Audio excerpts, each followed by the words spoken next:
acknowledge that this meeting is taking place on the traditional territory of the Anishinaabe people. The Anishinaabe include the Odawa, Ojibwe, and Potawatomi nations, collectively known as the Three Fires Confederacy. We're dedicated to honoring Indigenous history and culture and moving forward in the spirit of reconciliation and respect with all First Nations, Métis, and Inuit people. You may be seated.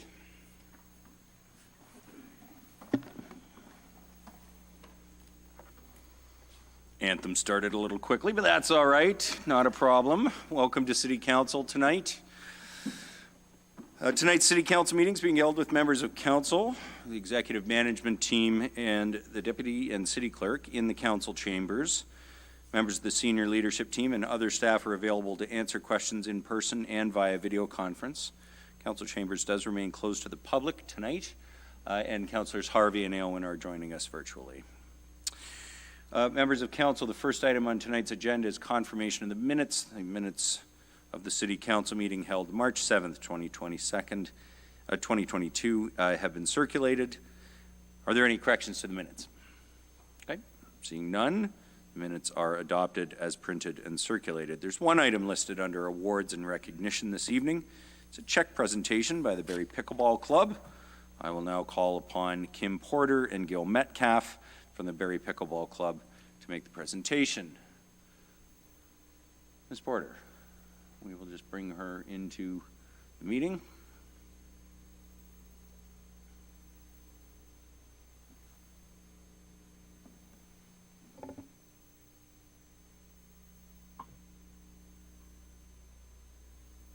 Okay, there I am. Hello, Mayor Lehman and members of Council. Thank you for allowing us to go ahead with this check presentation this evening. An appreciation for the new courts at Painswick Park, completed at the end of the 2021 outdoor season. The Barrie Pickleball Club would like to present a check in the amount of $20,500 to the City of Barrie Parks Planning Department.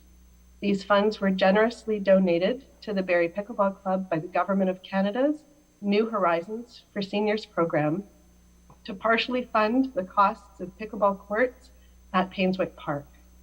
With approval from the New Horizons for Seniors program and the City of Barrie Parks Planning Department, the balance of the $25,000 grant was used by the club to purchase much needed storage containers and court maintenance equipment. With the expanded number of courts at Painswick Park, the Barrie Pickleball Club looks forward to now being able to recruit more volunteers and provide programs which will allow seniors to engage in meaningful social activities, develop new skills, increase daily physical activities, improve mental health, reduce social isolation, increase social participation, and enhance their sense of social inclusion. On behalf of the seniors who will benefit, the Barrie Pickleball Club, and all Barrie pickleball players who will have the privilege of playing on the Painswick Park courts, we give our sincere thanks to the Government of Canada's New Horizons for Seniors program and the City of Barrie councillors and staff who helped make this project happen. There's the check. Thank you nice very way much. Of presenting it. We'll be sure to drop that off this week.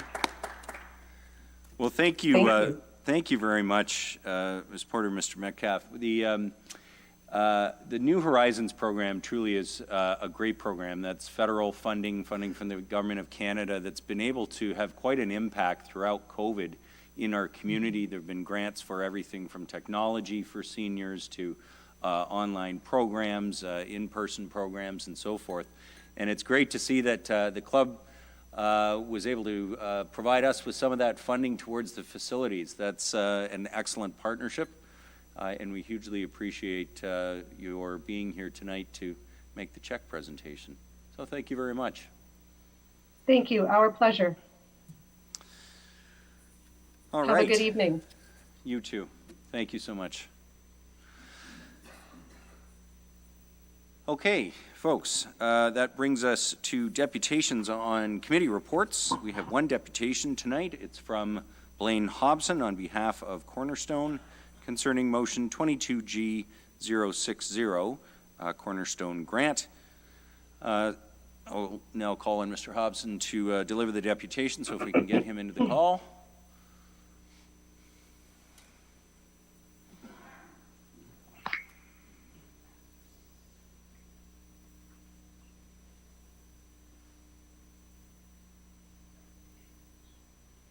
I don't know if I'm in or not. Am I in? Yes, we can hear you, Blaine, but not see you. There doesn't seem to be an option for me to be seen. It's probably a strategic and smart move on you. Oh, Well, it's a very nice cover picture. should I join as a panelist? Yes. Carl is saying, nodding yes. Our IT guy is nodding yes. So yes. There we go. Okay, we can see you now, Blaine, and welcome to City Council. In accordance with our procedural bylaw, you have up to 5 minutes for your deputation. And please go ahead. I'll try and speak very quickly. Thank you for taking the time. I know the council is very busy to see me tonight. I wanted to have an opportunity to speak to the council in regards to a request which we made, which was the refunding of our development charges on the project which we're putting together on Dunlop Street. I do want to start by making it really, really clear that we're in no way here complaining. I need to tell you that I think our relationship and our partnership with the city has been brilliant. Really want to thank the building department and the planning department. Unbelievable support that we've been shown. The reason that I asked for this deputation, however, was when we came to Barrie, it was a pretty simple concept, which was that Cornerstone would deliver badly needed services to the town, and we would do it in a way that would not cost the town any money. And so you are probably asking, why am I here asking for money? And it really comes down to an issue of completely a fairness issue from how we perceive this.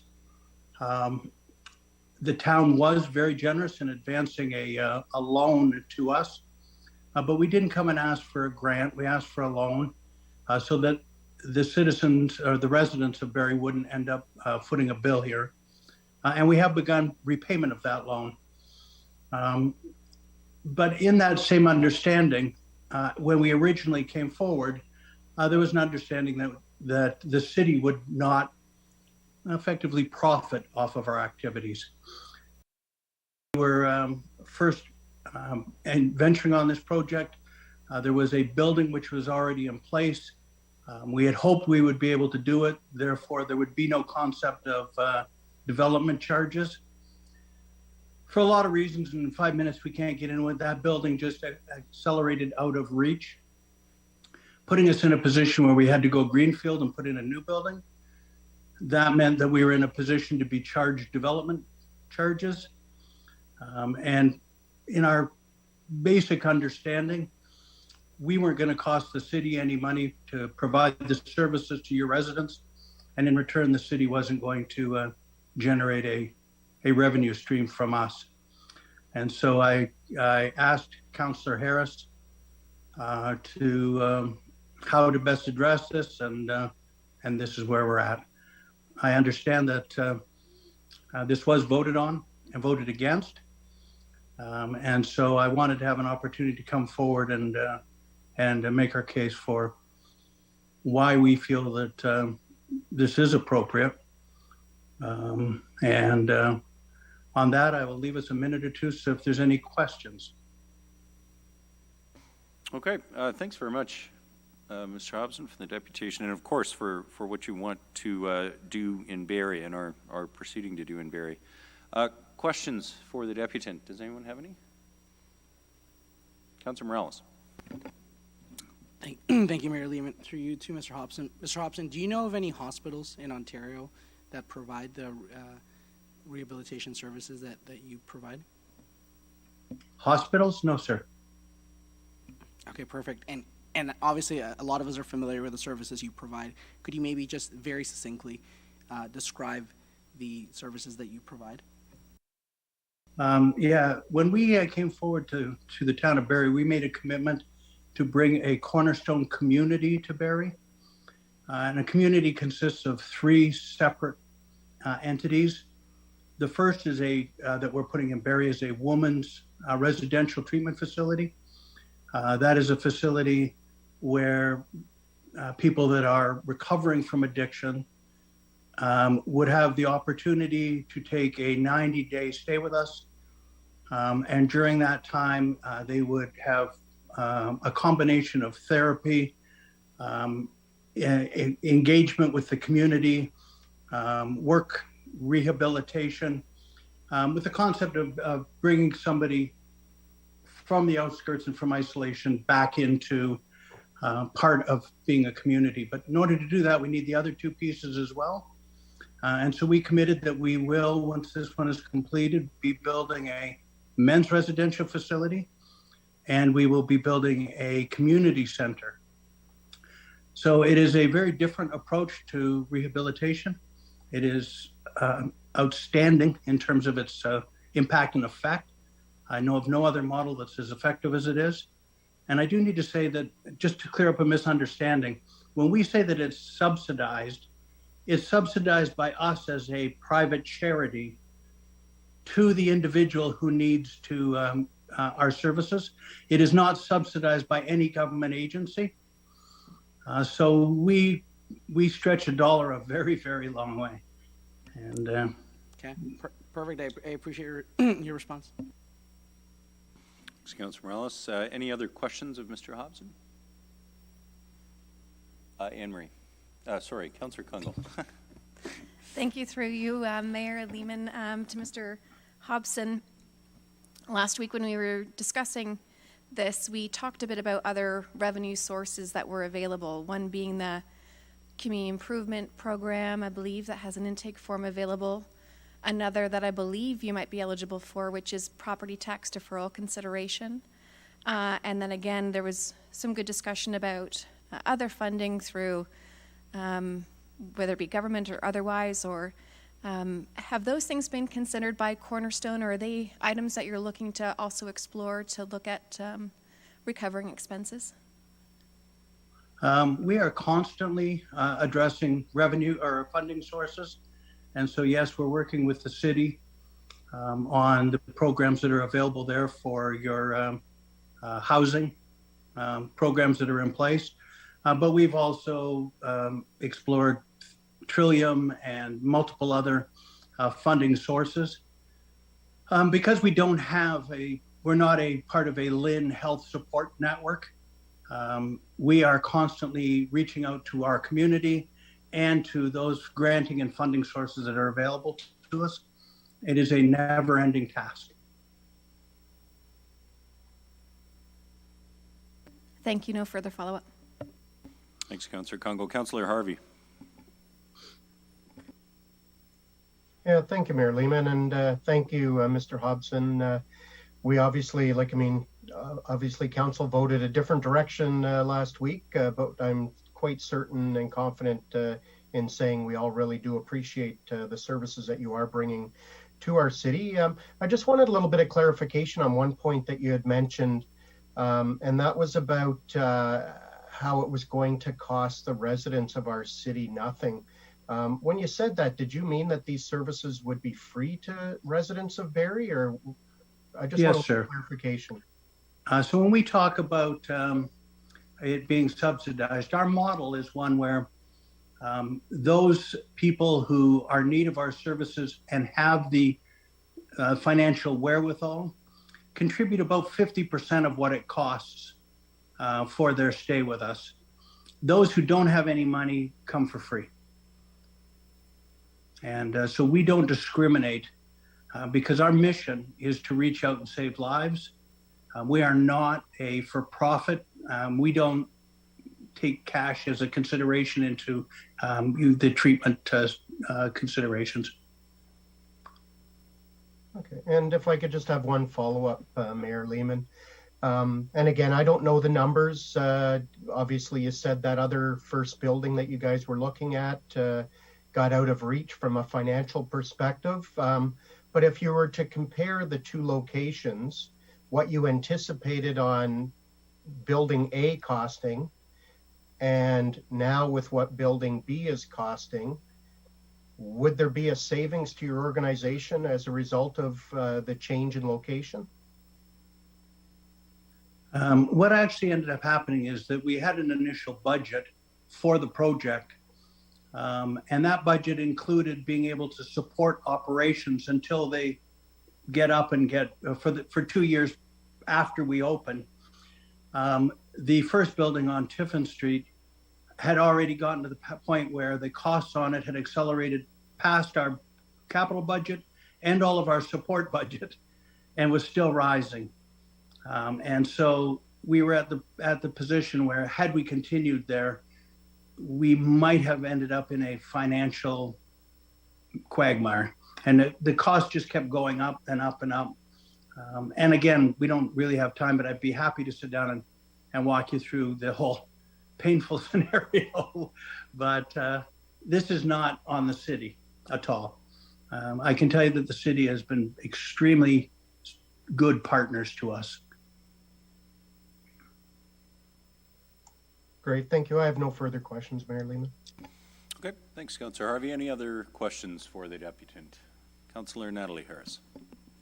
Thank you, Mayor Lehman. Hi, Mr. Hobson. My question is, I just wanted to clarify that has it been attempted to receive and communicate with the province for funding? I wanted to make sure that everyone knows it's clear that this isn't a new conversation that is happening with the province. It's just a difficult conversation to finish. So if you could maybe elaborate on that. Well, I think we began this process with the city well over a year ago. And we have began the process of getting other levels of government, federal and provincial, to support it before we began the actual program with the city. So it's been over a year now. And, you know, everybody wants to support women and children that are suffering through addiction, and everybody, but getting these to a conversation that turns into a funding situation has been painfully slow. But yes, we have been checking every avenue that we could. You know, it is what it is. Thank you. And just a follow-up, can you elaborate on what services will eventually come to Barrie when the men's center and the community center come? What will that offer? Well, when we're starting, the guests at the Barrie Center will be taken down to our community center in Newmarket. So they'll have the same services right from the beginning, but localized. It will mean that we will have beds for approximately 15 women on a rotational 90-day program basis and 15 men on a rotational 90-day basis.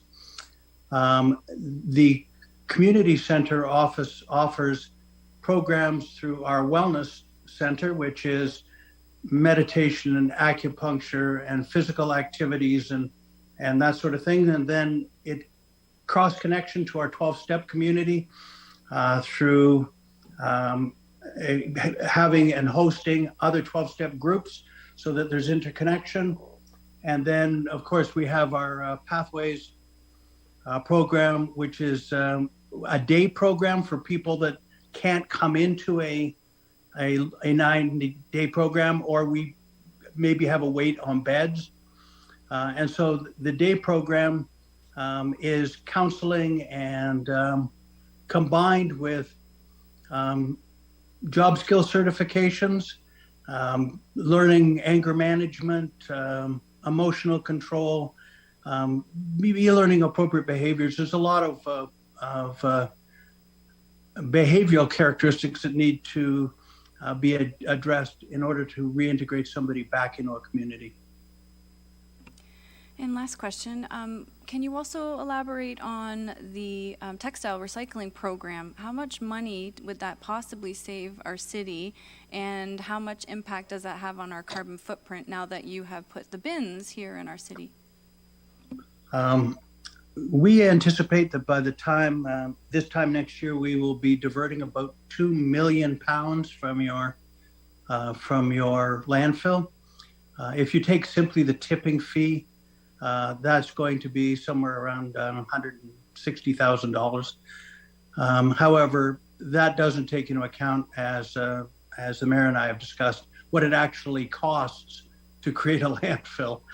It's substantially more than that. I have not done the analysis. We have a person at the U of T who does the analysis to determine the amount of greenhouse gases that are diverted, but that can be done if it's useful. Yeah, thank you. That's a great point as well, that in the future we can definitely look into getting those facts, and that's been happening in Newmarket as well. So that's it for me. Thanks. Thanks, Councillor Harris. Any other questions of the deputant? Just one for me. Blaine, the bins have been out for a little while. I've actually used them myself. How are collections going relative to what you were forecasting or hoping to see by way of donations into those bins? I think that the bin program is right on target, and the household collection program, I think, is exceeding expectations. And my understanding from the operations people is it's kind of a hit in Barrie. People like it. So I think we're on track to be able to deliver the 2 million pounds of diversion that we originally projected for the city. I know I got rid of clothes I had no business even trying to wear anymore, so I appreciate that. Thank you for your deputation, Mr. Hobson. The matter will be up on Council's agenda very, very shortly, but thank you for being here, and of course I echo the thanks for what you are doing in Barrie. Regardless of wherever we end up on this issue, I know we are very thankful for what you are trying to do and are going to do in terms of Cornerstone for recovery in Barrie. So thank you for being here. I appreciate your time. Thank you. Okay, members of council, brings us to tax applications. Deputy Mayor Ward, I think you have a motion for tax applications. I do. Moved by myself, seconded by Councillor Thompson, that the list of applications for the cancellation, reduction, or addition of taxes dated March 28, 2022, submitted by the Treasurer in the amount of $8,978.26 be approved. Thank you. It is moved by Deputy Mayor Ward, seconded by Councillor Thompson, that the list of applications submitted to council for the cancellation, reduction, or addition of taxes dated March 28, 2022, submitted by the Treasurer in the amount of $8,978.26 be approved. As with all tax application matters, Madam Clerk, have we received any objections to this list of application for changes to taxes? Be approved. No, Mayor Lehman, we have not, and I will turn Thank it over you. to the Treasurer. It is moved by Deputy Mayor Ward, seconded by Miller. Have we And, received any? We have not received any. Objections. And we have not received any. Members of council, any comments or questions on the tax application matter? These almost always go by unmentioned, but I did want to note a number of these are the tornado affected properties. There's often questions from people both in the impact zone and in the rest of the community. What happens to your property taxes? Do you have to still pay? No, eventually the system works and you are both either rebated, or if you've already paid them, or if you haven't, then you do not have to submit them as the homes that are heavily damaged are removed from the roll. So with that, I'll call the question. Those in favor? Is anyone opposed? Seeing none, that carries. Hopefully is some small measure of help for people who've been through a lot. Communication matters, we have none on tonight's agenda, but we do have, of course, have several committee reports. Deputy Mayor Ward, I believe you have the motions. Moved by myself, seconded by Councillor Thompson, that Section A of the Planning Committee report dated March 8, 2022 is circulated be adopted.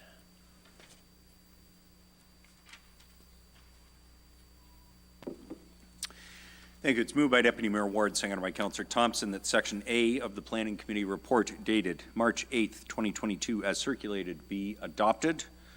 This is with regards to the zoning bylaw amendment for 620 Lockhart Road. Comments or questions on Section A? Seeing none, I'll call the question. Those in favor? Is anyone opposed? None. That carries. And Madam Clerk or Deputy Clerk, can you just watch the screen for me as well, because I don't want to miss Councillors Harvey or Aylwin if they put their hand up to speak to one of these. I do move pretty quickly, And that's better. Thanks, Carl, for making them a little bigger. Okay, that will help. All right, Section B, please. Go ahead.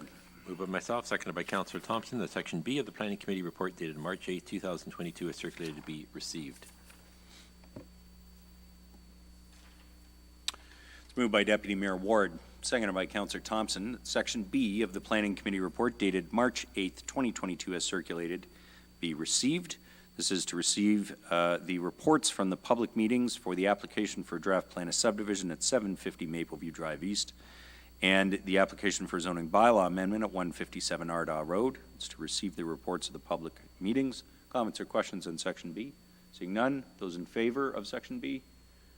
Anybody opposed? None. That carries unanimously. Section C, please. I think we're on to the next section. Oh, sorry, there is no Section C. There is, however, a general committee report from March 21st. Go ahead, Deputy Mayor Moved by Ward. myself, seconded by Councillor Thompson, that Section A of the General Committee report dated March 21st, 2022 is circulated to be received. Thank you. It's moved by Deputy Mayor Ward, seconded by Councillor Thompson, that Section A of the General Committee report dated March 21st, 2022, as circulated, be received. This is to receive the report of the Finance and Corporate Services Committee, dated March 1st, 2022, and the report of the City Building Committee, dated March 8th, 2022. It's the consent items from those committee reports. Comments or questions on Section A? Seeing none, those in favor of Section A? Anyone opposed? None. That carries. Section B, please. Moved by myself, seconded by Councillor Thompson, that Section B of the General Committee report dated March 21st, 2022 as circulated be adopted.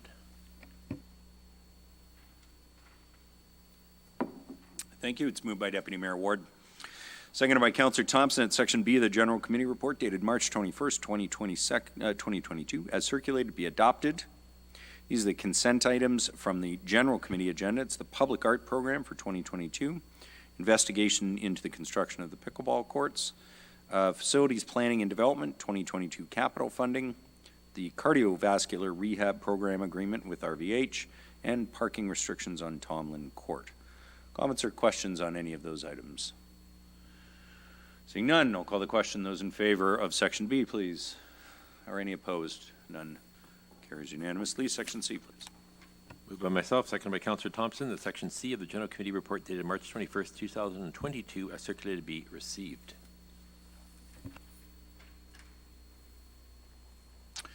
It's moved by Deputy Mayor Ward, seconded by Councillor Thompson. Section C of the General Committee report dated March 21st, 2022 as circulated be received. This is to receive the presentation on the Community Energy and Greenhouse Gas Reduction Plan. It's to receive the presentation. Comments or questions? Seeing none, those in favor of Section C? Is anyone opposed? None. That carries. Section D, please. Moved by myself, seconded by Councillor Thompson, that Section D of the General Committee report dated March 21st, 2022 as circulated be adopted. It's moved by Deputy Mayor Ward, seconded by Councillor Thompson, that Section D of the General Committee report dated March 21st as circulated be adopted. This is to adopt our Community Energy and Greenhouse Gas Emission Reduction Plan. Comments or questions on Section D? Okay, seeing none, I do want to reiterate something that was said last week. This is not a city master plan, it's a community master plan. It is, in fact, a blueprint for how our entire city can work towards the ambitious but very much necessary emission reduction targets. And the two headline initiatives in it, I think, that did get at least a little attention last week, should get lots of attention, and that is the efforts over the coming years to make our homes and buildings more energy efficient, to reduce our energy costs as a consequence, and then about electrification of vehicles, which, as was pointed out, and really not emphasized until this report came forward, I thought was a great point, that what that does is it keeps our fuel dollars here in our community, because the electricity is often generated in our community and certainly generated close to home and distributed locally. So there, for many reasons, that's the right next step. But those two initiatives are the major steps in this plan, and I just wanted to, again, compliment our staff team, thank the 24 stakeholder groups that were part of this wide-ranging initiative, and express my enthusiasm for us to go out and try and get these things done. They won't be easy. They will take many years. Like any good plan, it takes a lot of time and effort, but it is so critical to the next generation in our community and all future generations that we do this. So with that, I'll call the question on Section D. Those in favor, please indicate. Anybody opposed? Carries unanimously. Section E, please. Moved by myself, seconded by Councillor Thompson, that Section E of the General Committee report dated March 21st, 2022 as circulated be adopted.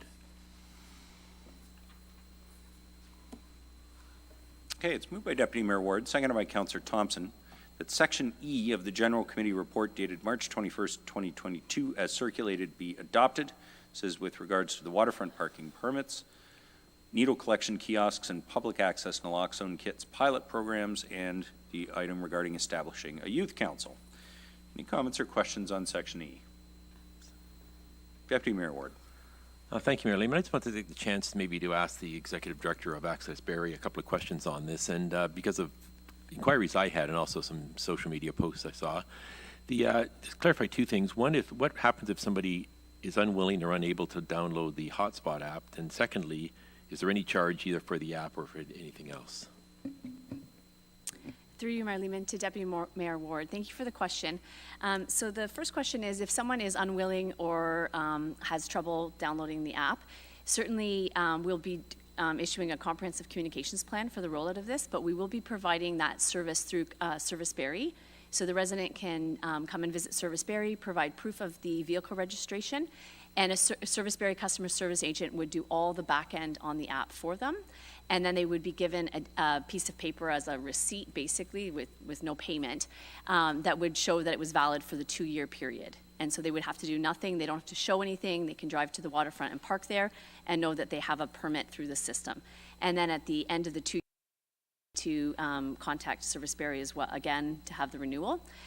Or if more comfortable, a resident could have their family member help them with that as well.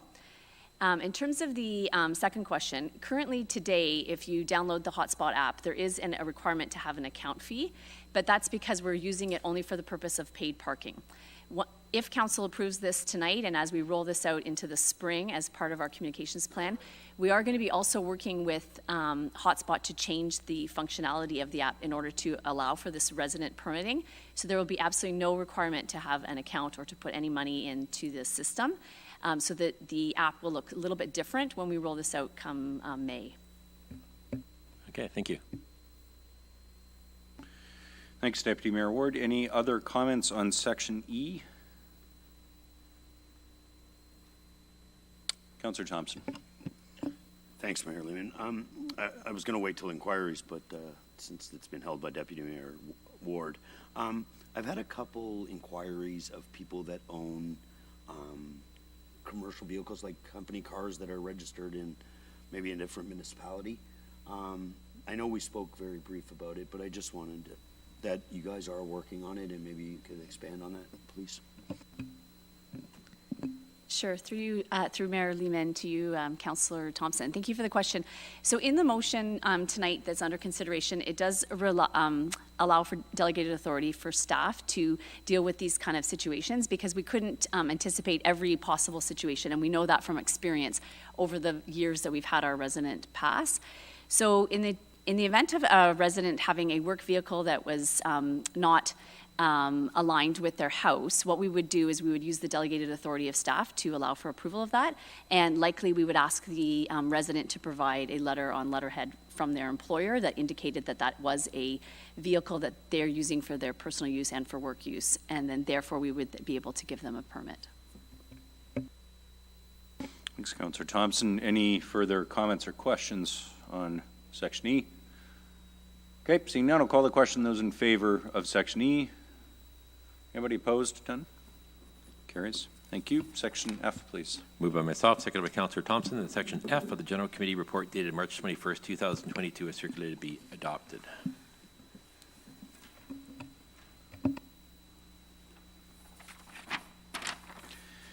It's moved by Deputy Mayor Ward, seconded by Councillor Thompson, that Section F of the General Committee report dated March 21st, 2022 as circulated be adopted. This is with regards to Ryan's Hope Breakfast to Go program. comments, or questions on this matter? Councillor Harris?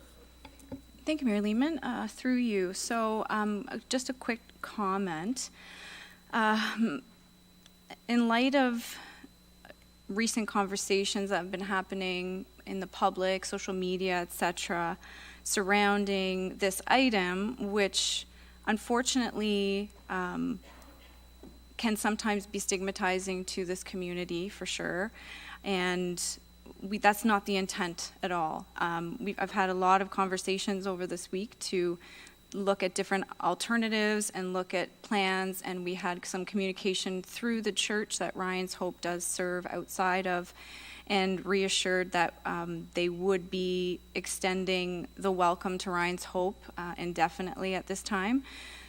So with that being said, and in best interest of being able to just go back to best practice and hopefully keep most of the stigma comments out of social media, etc. I'm going to defer this to a future meeting, and I don't have a date yet, but I can say that I've had great conversations around this table with City Council. We had councillors come and attend the breakfast this Sunday. Hats off to Councillor Thompson, who's a really good barista, I'm not going to lie. I was quite shocked. And so that is, if that's what comes out of this discussion and we are able to open eyes and really educate what Ryan's Hope does and what this community gets from them, then that's a bonus, that's a plus. And great that the conversation went further with Collier Church as well. And the conversation will continue behind the scenes, not here around the table, with other city councillors that have come forward. And, because ultimately the goal is to find a permanent home for Ryan's Hope and have an indoor area where they can serve. So that's the hope. We're going to keep pushing forward, but at this time I'm going to defer it. Okay, you would need an amendment to do that, Councillor Harris. I would like to amend this. Please hold. Thank you, Wendy.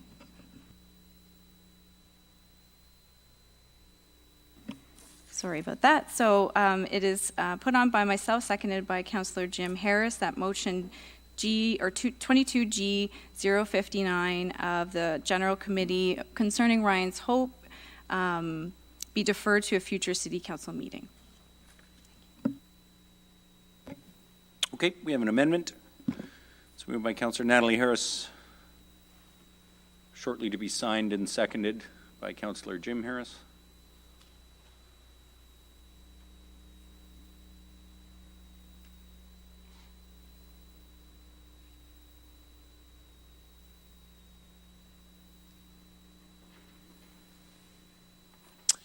Okay, it's an amendment moved by Councillor Natalie Harris, seconded by Councillor Jim Harris, that motion 22G59 in the General Committee meeting, Section F of the General Committee meeting concerning Ryan's Hope, be deferred to a future City Council meeting. Okay, on the amendment, it is a deferral, so it is debatable. Does anybody wish to speak to this motion? Deputy Mayor Ward? Thank you, Mayor Lehman. No, I appreciate the intent. I'm just wondering if there's any way at this stage, maybe for the city clerk, is there any way to actually withdraw something to introduce it at a later date rather than defer it? Through you, Mayor Lehman, to Deputy Mayor Ward, yes, there is the opportunity to withdraw the matter and reintroduce it at another time. And how would we do that? Through Mayor Lehman to Deputy Mayor Ward, a member of council could put an item for discussion forward at a future date on a general committee agenda. No, how do we withdraw it?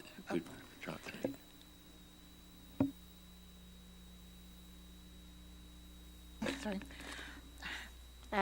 Through you, Mayor Lehman to Deputy Mayor Ward, the member of council can just withdraw it this evening. Could I ask Councillor Harris if that's something she would consider? It just might make it cleaner rather than having hanging out there.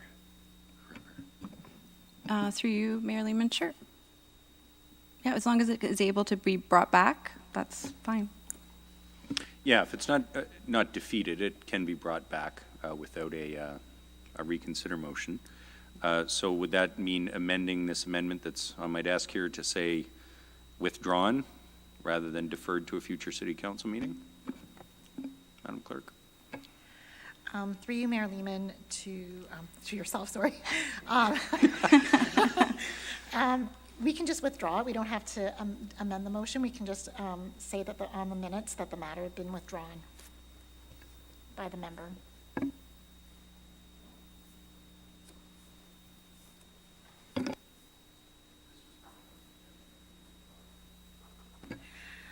Through you, Mayor Lehman, we can just put in the minutes that the matter was withdrawn at the meeting, even though it was on the agenda. It would be noted in the minutes that the matter was withdrawn by a member of council at the meeting.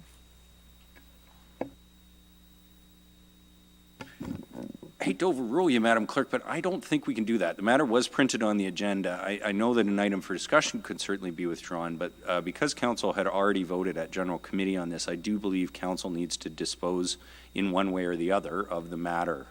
So I think as chair, I think the matter could be referred back to staff. It could be, the deferral to a future meeting, but I don't believe council can simply vote to withdraw, or a councillor can just withdraw a matter that's on council's agenda. I think we got to vote on it in one way or the other. Through you, Mayor Lehman, I could write an amendment to withdraw the motion then. And just, if Councillor Natalie Harris and Councillor Jim Harris would be willing to second it, then that's fine. Okay, they're both nodding. The amendment's in front of me. I'll just change the wording to say be withdrawn. Okay? Sure. I think we have to vote on it because council's already approved it at general committee. No, it's a good Is that discussion. clear for members of council? Okay. So I'm literally amending this to say withdrawn. Okay? That is the motion, or the amendment that's being voted on at the moment, that motion 22G059, section F of the general committee agenda, section F, regarding Ryan's Hope, be withdrawn. Councilor Morales? It was just a 3-second, excuse me, just a 3-second comment. Just in the clerk's defense, this is such a unique situation, so I definitely don't blame the clerk's office. Better safe than sorry on this one, so I support the amendment and the procedure to the amendment. Okay, any further comments, motions on the floor, or amendments on the floor? Okay, I'll call the question. Those in favor of the amendment? Is anyone opposed? None. That is carried. And because it is an amendment, on the main motion, section section F, as amended, I'll call the question. Those in favor of section F as amended? Anybody opposed? None. That carries both the amendment and section F. Thank you, members of council. Section G. Moved by myself, seconded by Councillor Thompson, that Section G of the General Committee Report dated March 21st, 2022 is circulated to be received. Okay, it's moved by Deputy Mayor Ward, seconded by Councillor Thompson, that Section G of the General Committee Report dated March 21st as circulated be received. This was the item on the Cornerstone Grant. The disposition at General Committee was the item was defeated. So voting tonight at the moment, the motion that's on the floor, if the motion is approved, it continues to be defeated. Is there an amendment? I thought there might be. Councillor Natalie Harris, go ahead. Thank you, Mayor Lehman. Through you, I would like to send an amendment. It's put forward by myself, seconded by Councillor Morales, that 22G060 Cornerstone Grant be reintroduced and rediscussed.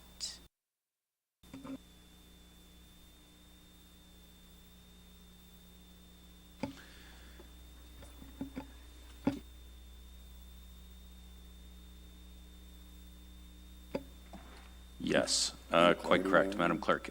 Councillor Harris, you need to send it back to General Committee to reintroduce the matter. So what you would need to do is that 22G060 Section G be referred to the next General Committee meeting to be reintroduced. Is that correct, Madam Clerk? Yes, Mayor Lehman. Okay. Because the matter was defeated last week. Okay. So I could still speak to it prior to our final vote. Yeah, because it's a referral matter, you actually can't. So what I'm going to suggest to you is, why don't you, before you introduce that, because this will need to just be reworded, why don't you speak to your intentions, and then you can move the amendment, okay? So, yeah, okay. Through you, Mayor Lehman, thank you again to Mr. Hobson for making his presentation.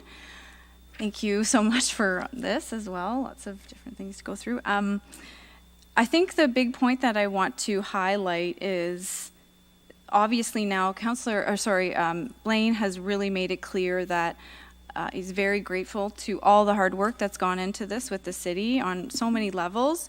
But the understanding was that there wasn't going to be charges towards Cornerstone for providing a free service. And on top of that, we are contributing in so many great ways to the city, reducing taxes for our tipping fees, et cetera, our land at our landfill, decreasing our carbon footprint, and addressing an emergency that we have had even prior to my term here on council with respect to addiction and mental health crisis in our city. And we want to encourage other amazing corporations such as Cornerstone to come to our city and provide these services as well. And I think in good faith, if that was the consideration initially with the first building, that we should stay true to that, or else we're setting an example that it's a gray area, and maybe other organizations like this will just go to another city. And there's really no way of calculating the savings that will occur within the city limits and beyond within the county. Again, this will be serving the entire county of Simcoe as well, the first women's treatment center in the county of Simcoe. We're so behind already on the services that we need. The services that we're already funding through the county are stretched thin and very difficult to collaborate and share with each other. And I think Mr. Hobson really pointed out that this is something that's just unprecedented. We have hospitals that provide services that come forward and ask us for millions of dollars. And we're just asking we're just asking to excuse the DCs. It's not like we just shouldn't be benefiting from Cornerstone coming to our city. And going forward, if we want to review the policies and make sure that they're clear and the communication with certain companies or organizations that are coming forward to potentially provide these services, then we should do it then. But this time around, I think in good faith, we should definitely be showing our appreciation to Cornerstone and also the fact that they're bringing a men's treatment center, they're bringing a community center. It's the dividends that we will be receiving for our community and our citizens. There's really no value to it. And then with regards to the CIP, I know that that's possible, but again, I think that we should reserve the CIP for other great services that would like to come forward to our city. So this is an exceptional situation, and I understand, but we did have some we had Redwood, this has occurred before. We did give them grants for their DCs as well. I agreed with Deputy Mayor Ward that we would only do the 75% refund and approach the school boards for the 25%. That's completely fair. This isn't something that we're reversing our word with. This was an understanding, the location changed. Now they're literally building the women's treatment center. It's coming along. It looks great. And they want to open the doors in this summer. And we were hoping it would have been last summer until the Tiffin Street fell through. So this is extenuating circumstances. We don't want to go into the funding reserve that they already have, which came from the loan that we gave them. So half of that will be gone if they have to pay these charges. And a great point also from Deputy Mayor Ward last week was, we don't make second suites pay DCs. We don't make garden suites pay DCs. There are some, I get it, we have policies in place. But again, this is an extenuating circumstance. This is a different situation. We must support Cornerstone and do everything again. And I also conversation as well about the bins that Cornerstone received. Cornerstone's bins weren't really even like any other bins out there. This wasn't just putting a bin that a service wanted to put forward and collect textiles and receive the funds. We made this a part of our city because these bins are very advanced and high tech and are able to stay clean, basically, and not be an eyesore in our city. And like you said, they've been used by so many people, including myself. it's a win-win all around. Such a win-win. The right thing to do is to make sure that we vote to approve this Cornerstone Grant, show our true appreciation for them not giving up, even after Tiffin Street fell through and they worked so hard. So I stand firmly, please, those who voted against it, please reconsider tonight. We can look to the future to clarify policy, but leave the CIP money for other amazing organizations that would like to use that funding for more services that we need. We're already stretched too thin. Okay, appreciate the remarks. Councillor Harris, would you like to move your referral motion? No. Do General Committee, the next one? Oh, sorry, Sergio. Sorry, did you have a question, Councillor Morales? Once she moves the referral, it's non-debatable. That's correct. Okay, so I had a question of process, if I may. Sure. Yeah. Oh, you can comment until the amendment's on the floor. Oh, perfect. Actually, go ahead. Okay, so Mayor, first of all, and I may need clarification with process here, but I remember previous motions. I'm going to use a really obscure one from a previous term. When council did the vote on the high school in the Southeast Barrie, I remember at the time, Councillor Prince moving amendments at council to essentially try to redo the decision. So I know your comments were that if Councillor Harris wanted it reintroduced verbatim, it would have to go to general committee. Couldn't she just do an amendment basically with the exact same language that we already considered last week? So essentially we can do the vote now. Madam Clerk. Through Mayor Lehman to Councillor Morales.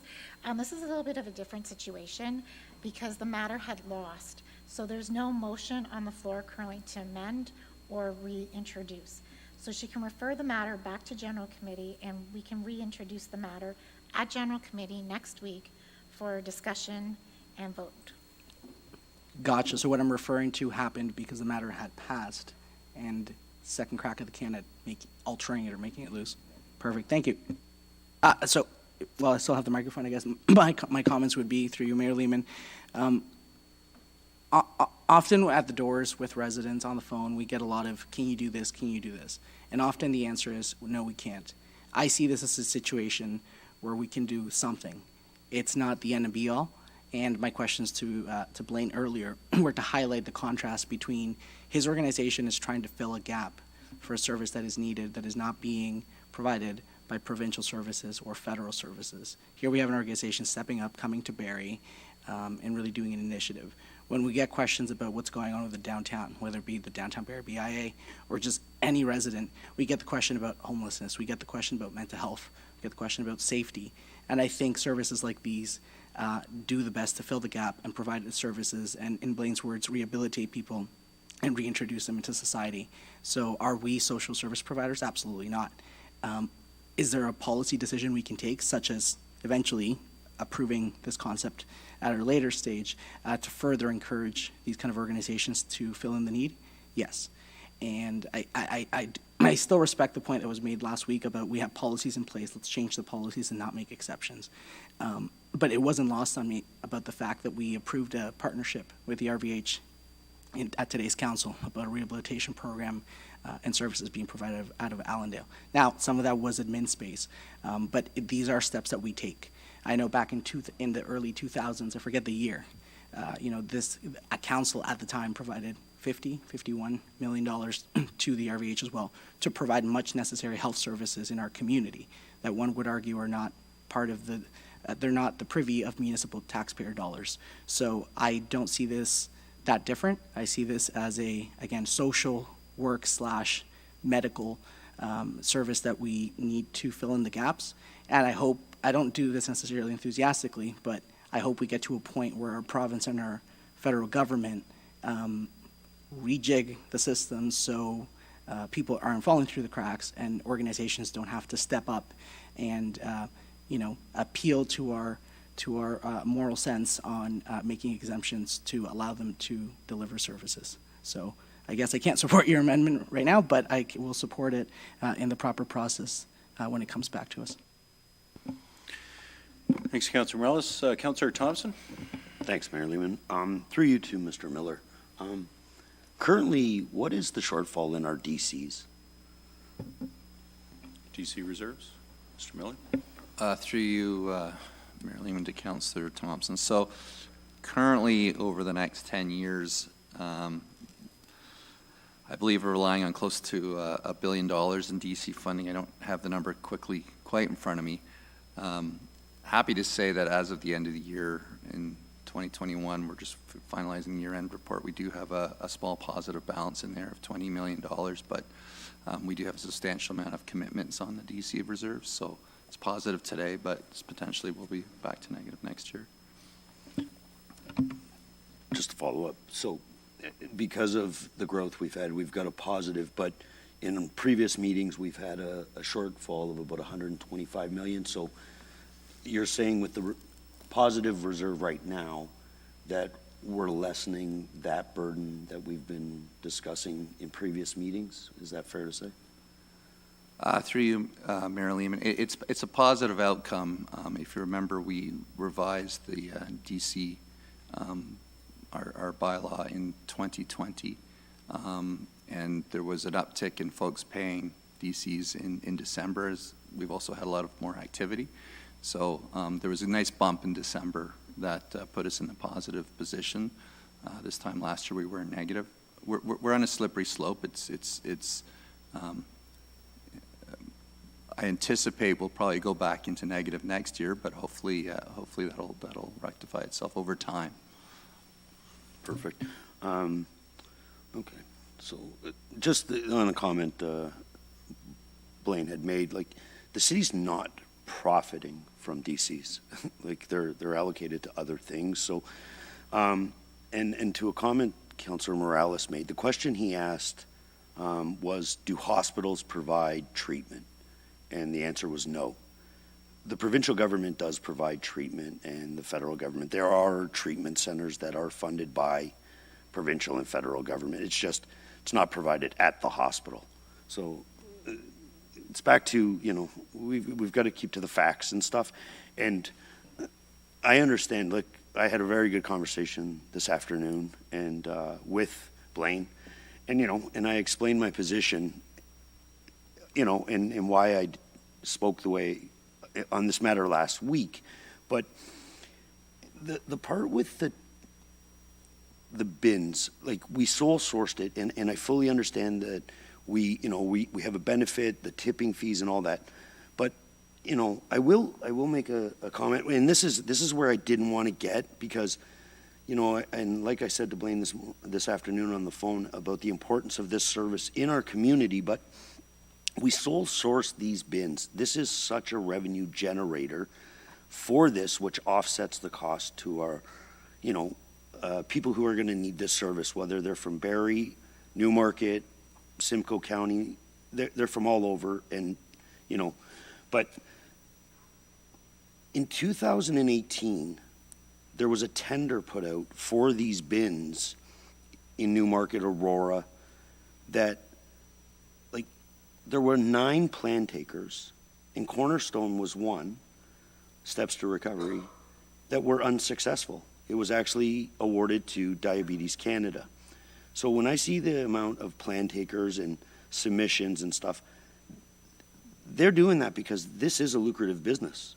And to say that, you know, they're deferring the waste to our landfills is 100%, but we give them the sole sourced revenue, which we don't do to any other charity. And I think sometimes the conversation is, you know, we have to do this. We've done lots, and I don't want to discount the great work council has done for Cornerstone. And Blaine had said it. He was very happy with our agreement, but I don't think we've went against any word. I really hope that Councillor Natalie Harris and Mayor Lehman, when they were attracting Cornerstone, would have ever said to them, you won't pay DCs. And I know for a fact that wouldn't have been the conversation. So we aren't going against any word. That, you know, we facilitated the loan to attract them because they come to Barrie and realize the property values were a little bit more than they had allocated for their capital investment. So, like I said, I just think we've got to watch what we say, because I think it's actually taken away from the great work this council did and how important we showed our community and how much we believe in treatment and helping people with this illness. And that's all. Thanks. Thanks, Councillor Thompson. On the matter, Councillor Kungle, were you looking to speak? Thank you, through your worship, to Councillor Harris. So depending on whether or not a referral comes forward, I guess I would say, knowing that we have encouraged and strongly, made different funding available for different agencies like this one, who are, to my understanding, are eligible. I would like to see them seeking that out, and then if there is an ask for funding, that at minimum it be considered to be an ask that then is a reduction from that they could attain through the CIP and through property tax deferral and or other options, as we've spoken to around others that could, have some responsibility about making their own deferrals. So I would like to see at minimum a change to the ask, because I do feel strongly about having put those programs in place to support these types of asks. But at this point in time, I do struggle, although we could change the policy in time. I still feel that we actually have been fair, but there have been some situational factors that have changed probably the appreciation of DCs coming into the picture. Thanks, Councillor Kungle. Councillor Rittman. Thank you, Mr. Mayor. I certainly struggle with this one, and I certainly think that Cornerstone is about to do some great work, and certainly is providing a service that is very much needed by our city, and particularly women in particular.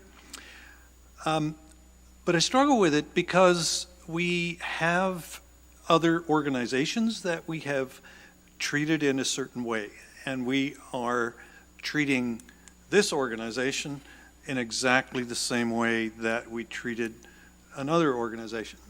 And I think that we need to, as a city, need to be consistent, so that when we give out money or give out DC credits, that it's even-handed.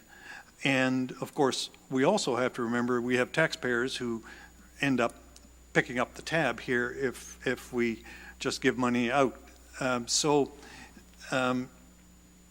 I think that if we want to change the policy, then I think we should get a staff report that looks at that whole question and makes a recommendation to us. But to do, in effect, a policy change here around the council table is just not appropriate, I don't think. And I don't think it's consistent, and it isn't wise. I think we have gone a long ways here. We have given them the textile collection business for a period of time, and I hope they do a great job, and I hope that they save our landfill some tons, and I certainly hope that they make some money, some serious money on it themselves for their program. And so I don't think that anybody can say that we have treated them unfairly, and certainly that the city in any way is profiting from them. I think we're doing what our policy has said at this point, and I think we're being consistent, and I think that's where we should leave it. Okay, thanks, Councillor Rietma. Anyone else wish to comment before the amendment? Councillor Jim Harris, is that you? Yeah. Yeah, thank you, Mayor Lehman. Yeah, it's been well said by those who've spoken on both sides of this. I understand, because we understand how much this is an important issue for our community. But I just wanted to ask, and I apologize for not recalling, and maybe through you, Mayor Lehman, to staff, did we ask Cornerstone for a business plan when we entered into the agreement to provide the loan and the sole source, maybe through to CAO Pros? CAO Pros. Through you, Mayor Lehman, to Councillor Jim Harris. I don't recall specifically the direction, Councillor Harris. I don't recall direction around accessing a business plan from Cornerstone prior to their request for the loan. Okay, thank you. Why I asked that, I just recognizing, and I appreciate Mr. Hobson's sharing their efforts to find some provincial dollars, and on the positive side, I know Councillor Morales mentioned the importance of investments, and I can suggest or share. In this year, there's $4.2 million provided to Pine River Institution for youth addiction services. They moved their program from 29 to 59 beds, and they actually are opening a youth transition home for those leaving treatment in Aurelia. So don't be despondent. There are efforts to improve addiction services in this province, and again, even locally, if not Barrie, Aurelia. So that's just on a positive. So having said that, there's money out there, and actually Ontario Health has 3 priorities right now, one of which is the opioid crisis. So, and I don't know, maybe I should have asked Mr. Hobson. I apologize for not. And maybe, if it's fair, I can maybe ask through you, Mayor Lehman, to Councillor Natalie Harris. Is there plans to continue to seek investment through Ontario Health, and because there is money and there's a significant commitment, being one of 3 priorities for addiction services in this province and certainly this area? Yeah, through you, Mayor Lehman. Yes, absolutely. Like I said, it's been an ongoing conversation, and difficult to get meetings with levels of the province that we need to speak with. Andrea, MPP Kangent, MPP Downey have been wonderful. So has Minister Tabolo, but I'm sure there's a lot of people asking them the same thing, and that's why we're still waiting, but we are not giving up on that. It's still in the process for sure. Okay, thank you. Yeah, it just would seem that, given the significant investments in capital and infrastructure for addiction services, and the opportunities, and even institutions that like to retain their autonomy, like, for example, Hope Acres, and they're a member of the Central Ontario OHT for Specialized Populations, which has a specialization and interest in mental health and addictions. There seems to be avenues maybe that either Cornerstone is not aware of, or has chosen not to pursue. But happy to have further offline conversations about those. But I do struggle with this because I think there's so much merit and interest in having this. But then the conversation about continuity and consistency and application of fair policy, and Mr. Hobson mentioned about being. This is a matter of fairness. I think maybe I'm paraphrasing, but I think that's what we're struggling with actually is what about the Youth Havens and the Ryan's Hopes and other organizations that don't have annualized ongoing funding from ministry sources and require significant community contributions, including maybe even those from municipalities. So struggling, I will be honest, struggling on which side to go on this, but thank you for answering the question. Thank you. Any others who haven't commented? We are at council, so can only speak once. Anyone else wish to comment? Councillor Harvey. Actually, it's just a point of clarity, Mayor Lehman, just because my internet clicked out for a bit and I'm tethered off a cell phone. So I did miss probably half of what Councillor Natalie Harris said at the beginning. So I did miss whether this was still a referral to go back to our next general committee, or if a different motion got put on the table, just because I was trying to decipher it from the conversation that's been going on. Okay, so the original motion is actually still on the floor. I asked Councillor Harris if she could hold off on her amendment because that cuts off debate. A referral motion is not debatable. So now that everybody's had a chance to speak to it, unless there's anyone else who wishes to comment, it would be appropriate, Councillor Harris, for you to put your amendment on the floor now. Yes, thank you. Through you, no other. Yeah, okay, good. And I just wanted to make a clarification. So, Ms. Cook, we can refer this to General Committee, and then I can work with you on when that would come back. Which General Committee meeting? Through you, Mayor Lehman, to Councillor Natalie Harris. Yeah, we could put a future meeting if you don't want it to come back next week. Okay. So we can work together on when it comes back. Okay, great. Yeah, no, I'd rather not put a date on it yet, do a lot more discussion and behind the scenes as well. And so I will put a motion on the floor to refer back to General Committee 22G060, Section G of the General Committee Report dated March 21st, 2022, with reluctance, but yes.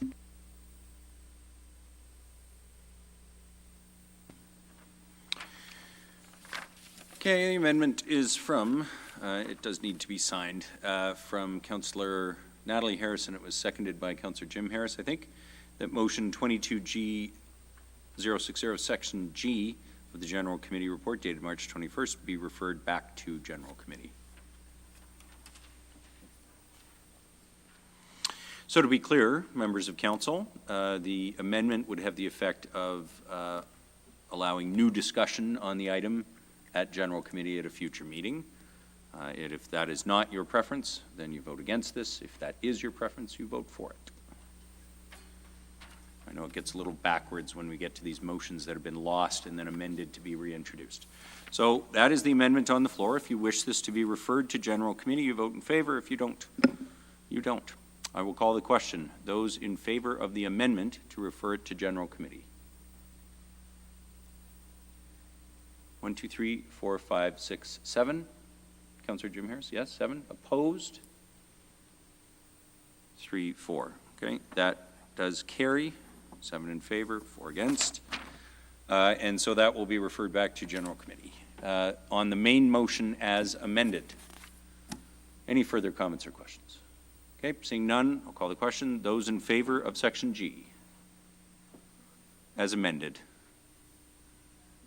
Yeah, the main motion as now amended. And opposed? Okay, that still carries. Okay, that completes Section G. We can move to Section H. Go ahead, Deputy Moved Mayor. by myself, seconded by Councillor Thompson, that Section H of the General Committee Report dated March 21st, 2022 is circulated to be adopted.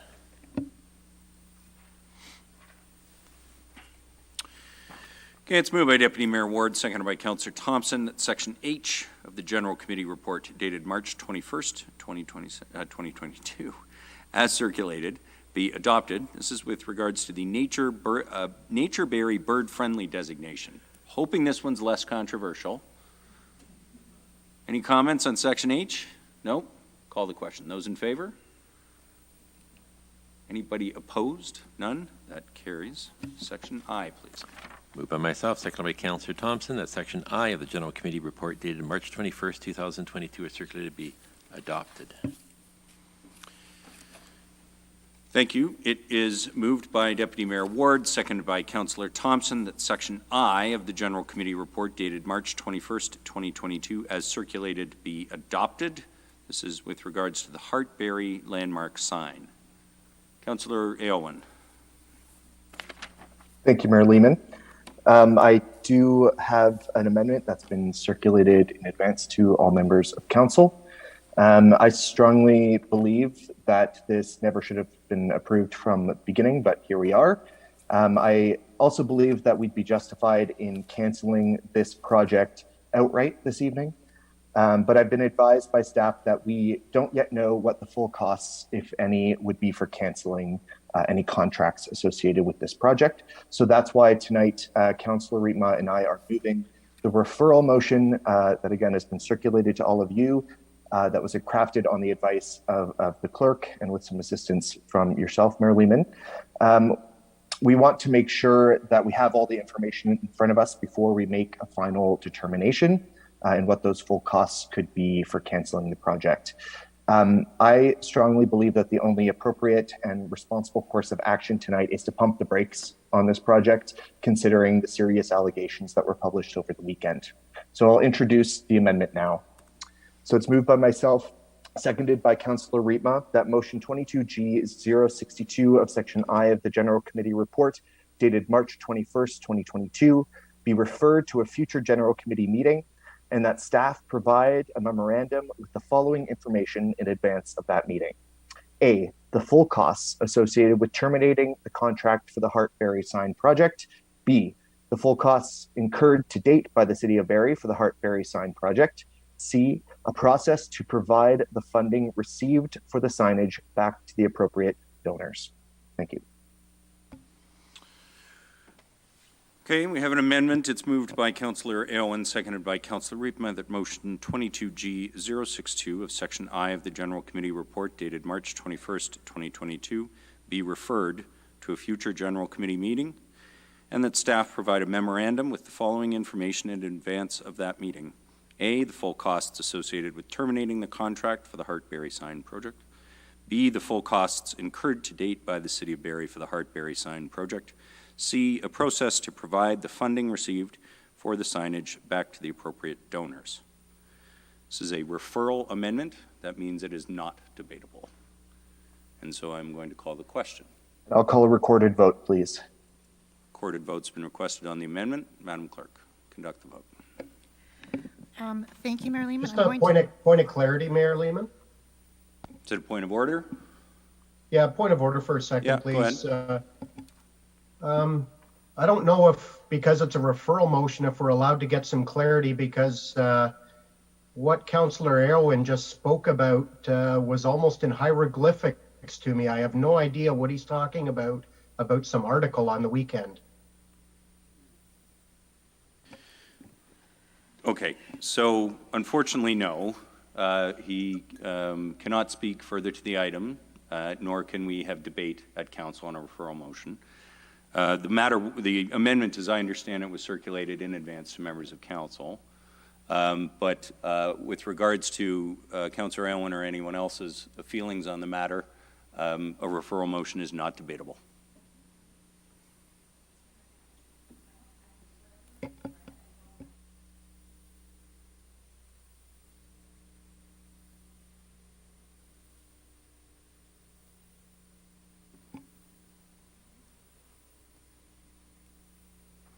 Okay, we'll just take a minute to allow members of council to locate that, and if you could recirculate to make sure that it's right at the top of everyone's inbox.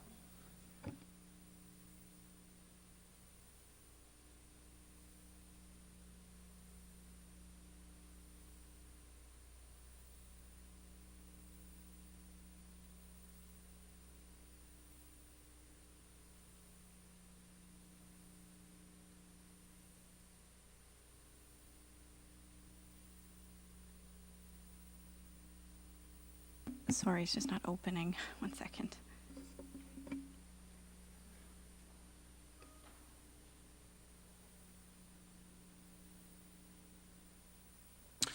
So in the document that the clerks just advised me that the document that was sent out a couple hours before the meeting, I guess, is the motions for tonight. It is from the deputy clerk. It was sent at 4:57, and it's in there. The clerk referred me to page 12.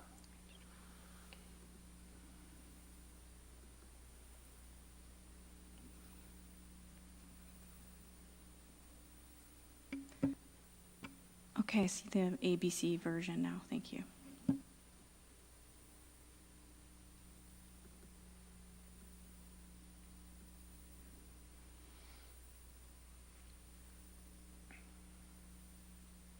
Clarification. Councillor Harvey? Thank you, Mayor Lehman. My issue wasn't around the motion, but my issue is understanding what I'm truly voting on, because there was some mention about some information that, I'll be quite honest with you, Mayor Lehman, I'm totally unaware of what Councillor out on the weekend. I have no idea what he did in relation to this sign. So, sorry, Councillor Harvey, but anything related to the discussion around this matter, it's just not possible. I'm sorry, we can't have proxy debate. We can't have questions that you know are designed pro or con to stimulate discussion. The motion's on the floor, and it was circulated to members. So you got to vote on what's in front of you. Okay, thank you, Mayor Lehman. No, I do appreciate that. Obviously, it was sent to us just as we were going into our BHHI meeting. But I really don't know what I'm voting on here, because there's obviously more behind the scenes here that's should have probably been disclosed to us ahead of this vote. So I'm really voting on this blind. Okay, well, excuse me. Do want to make sure that, Councillor Harvey, you've got every opportunity to understand exactly what you're voting on. The motion, though, is all that you're voting on, not Councillor Aylwin's introductory remarks or anything else. The motion is whether or not you're in favor of referring the Hart-Barrie sign to a future general committee meeting, the motion on the Hart-Barrie sign, and that staff provide a memorandum with the information associated with canceling the project, and that's what's laid out here in A, B, and C. So the question that is in front of council right now is whether or not you are in favor of referring the matter to a future general committee meeting to discuss those 3 pieces of information which will be requested from staff. Full stop. Okay? Everyone clear on what we're voting on? Councillor Thompson, question process? Yeah, just on the process. Is the motion that was approved at general committee to do with the size of the heart? Yes. So are we referring the size of the heart back to general committee? Yeah, the whole project, because the project is on the floor, or because the motion was on the project, you're referring that Hart-Barrie piece, but you're also asking for these 3 additional pieces of information. So I just want clarity, because if the motion would have failed last week, the sign would have went ahead with all letters and heart being the same size. So the motion passed to allow a 10-foot heart with 8-foot letters. So we're actually referring the size of the heart to general committee, not canceling the sign. That's... Yes, but, and the referral motion contains the request for information from staff on the cancellation. So you can do at the future general committee meeting whatever you want with the information. So could we actually separate them to stay consistent with the actual motion that was voted on in general committee? And the request for the information is actually an amendment to the motion from last week to request. That's correct. So we should actually vote on them separately. If we accept the amendment for the extra information and then vote on the actual motion that passed at general committee as amended. That's correct. Yeah, so we're going to vote on this amendment, then we'll vote on the motion afterwards as amended. That's correct. No, because we're voting on a referral motion. It won't be referred as amended. Like I said, I'm just totally on process here. And yeah. So general committee's vote was the difference in size of the heart to the sign. Correct.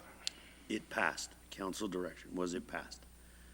Now, today at City Council, we're asking for the motion from general committee, but we're asking for more information that wasn't in the original motion. Yes, that's so right. Wouldn't the process be an amendment to add those information requests to last week's, and then if that passes, then refer it back?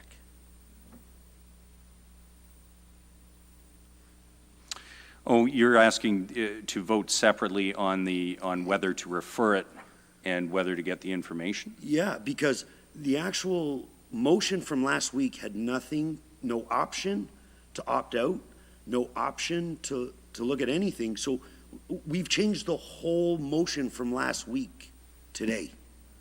Yeah, but you can do that at council with an amendment. But you would have to put that on as an amendment and vote upon it and then refer it to wherever you'd like.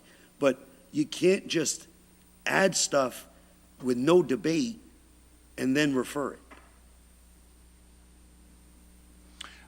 Well, actually, I think because it's information, you can. I mean, if this was, changing the project, then I think you might have a point, Councillor Thompson, but because it's being referred back to general committee with a request for information, I don't see that, I don't see that as a problem. I don't have a problem with voting on them separately if you'd prefer. No, but I just, like I said, I just want to know what I'm voting on. Yeah. Well, okay, so just to, Because and I, The again, referral is the motion from last week, which was the size of the heart. yes. So if we vote to refer this, then the sign goes ahead, they build it, and the only thing that we're waiting on is the size of the heart. Because the motion last week didn't say anything to do with stopping the sign. Now, No, the that's correct, information yeah. they're asking Yeah. is only for information purposes. Like, how much would it cost to get out of the contract? Then that would have to go into another discussion. That's correct. Right? But what I'm saying is, I just think we should, if they want to amend last week's, we should be able to ask why they want the information or vote.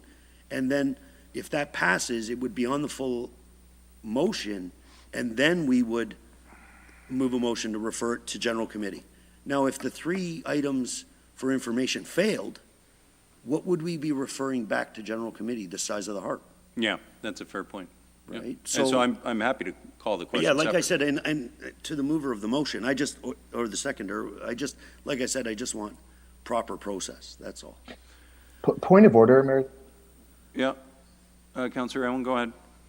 Thank you, Mayor Lehman. I had suggested before the meeting that we do a deferral motion with the request for information so that it would be debatable. I was told by the clerk and the mayor that this is actually a referral motion and that it's not a deferral motion, but I don't know if process-wise we could have it be a deferral motion, because it sounds like council wants to debate this.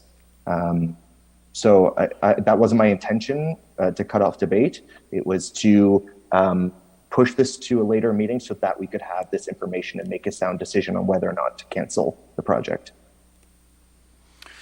Yeah, and unfortunately, this is one of those things of procedure when you want to, just as Councillor Natalie Harris just had to do, if you want to change direction at council to send something back for further consideration, it's a referral.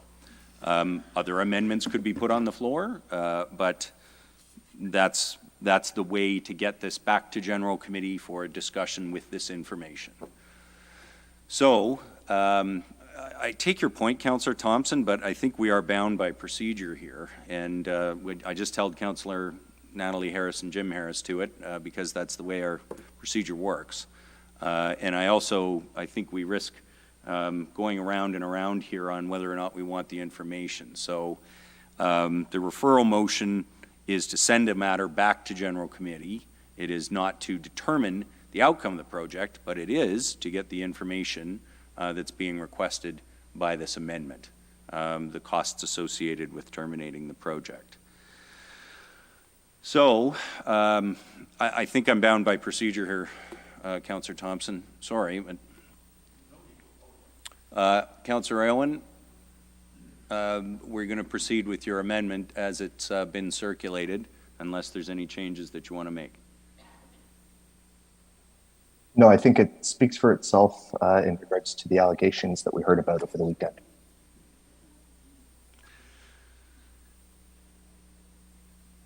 Councillor Natalie Harris, we can't get into debating this, and Councillor this is Owen, just not about that. yeah, we can't It's start not about into debating the reasons for this. So I'm going to have to cut everybody off here, including you, Councillor Owen, including you, Councillor Harris. I just have a question about process. So Yep. if this deferral fails, we're back to talking about size of the heart. Yes. Okay. Correct. Okay, so the question is, do you wish to refer the matter back to general committee to get the information associated with the costs for terminating the project? I will call the question on that amendment. It is a recorded vote that's been requested. Madam Clerk, could you conduct the vote on the amendment, please? Thank you, Mayor Lehman. I'm going to start with Councillor Rietma. Yes. Councillor Aylwin. Yes. Councillor Kungle. Yes. Deputy Mayor Ward. No. Councillor Thompson. No. Councillor Natalie Harris. No. Councillor Harvey. Point of order, he's reconnecting right now. Okay, I'll skip Councillor Harvey and I'll come back to him. Councillor Jim Harris? No. Councillor Morales? No. Councillor McCann? No, thank you. Do you want me to wait for Councillor Harvey? Okay, sorry, Mayor Lehman? Yes? And we'll wait for Councillor Harvey. I'm here now, Mayor Lehman. I just gotta, there we go, get my video going.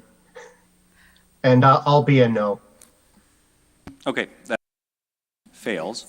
On the main motion, which is the size of the heart, any further discussion?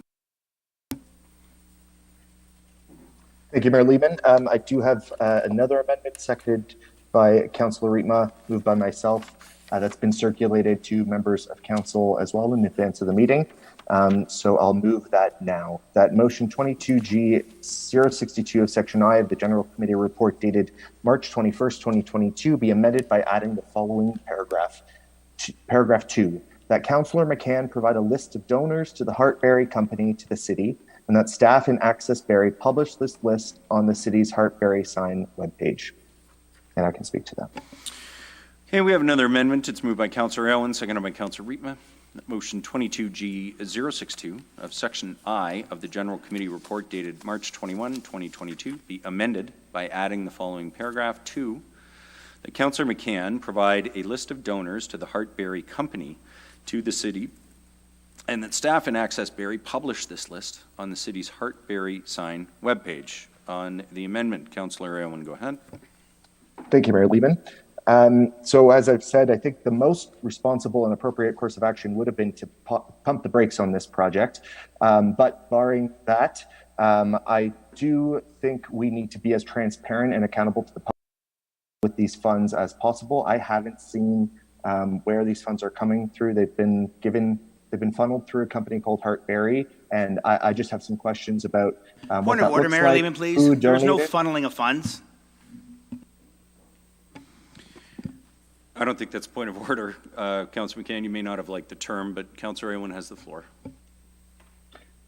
I apologize for using the term if it offended. The funds flowed through, however you'd like to say it, came through the Barrie Company.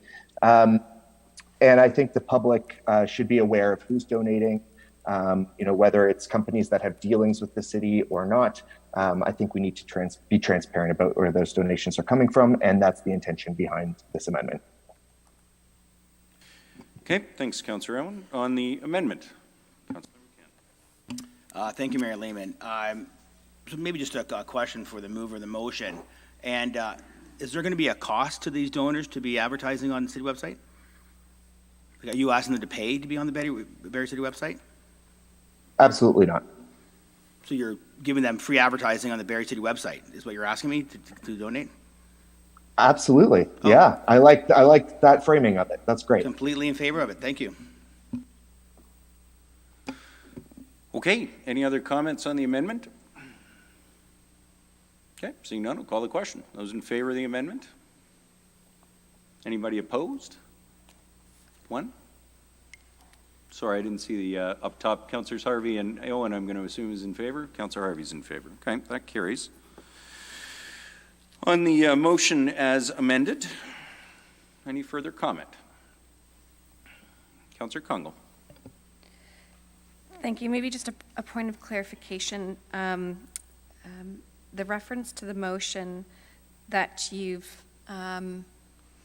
amended talks a bit about publishing on the City of Barrie's Barrie website, and I was wondering if staff could clarify, because I know we've received different communications about what is a city event, what is Barrie's association to the city.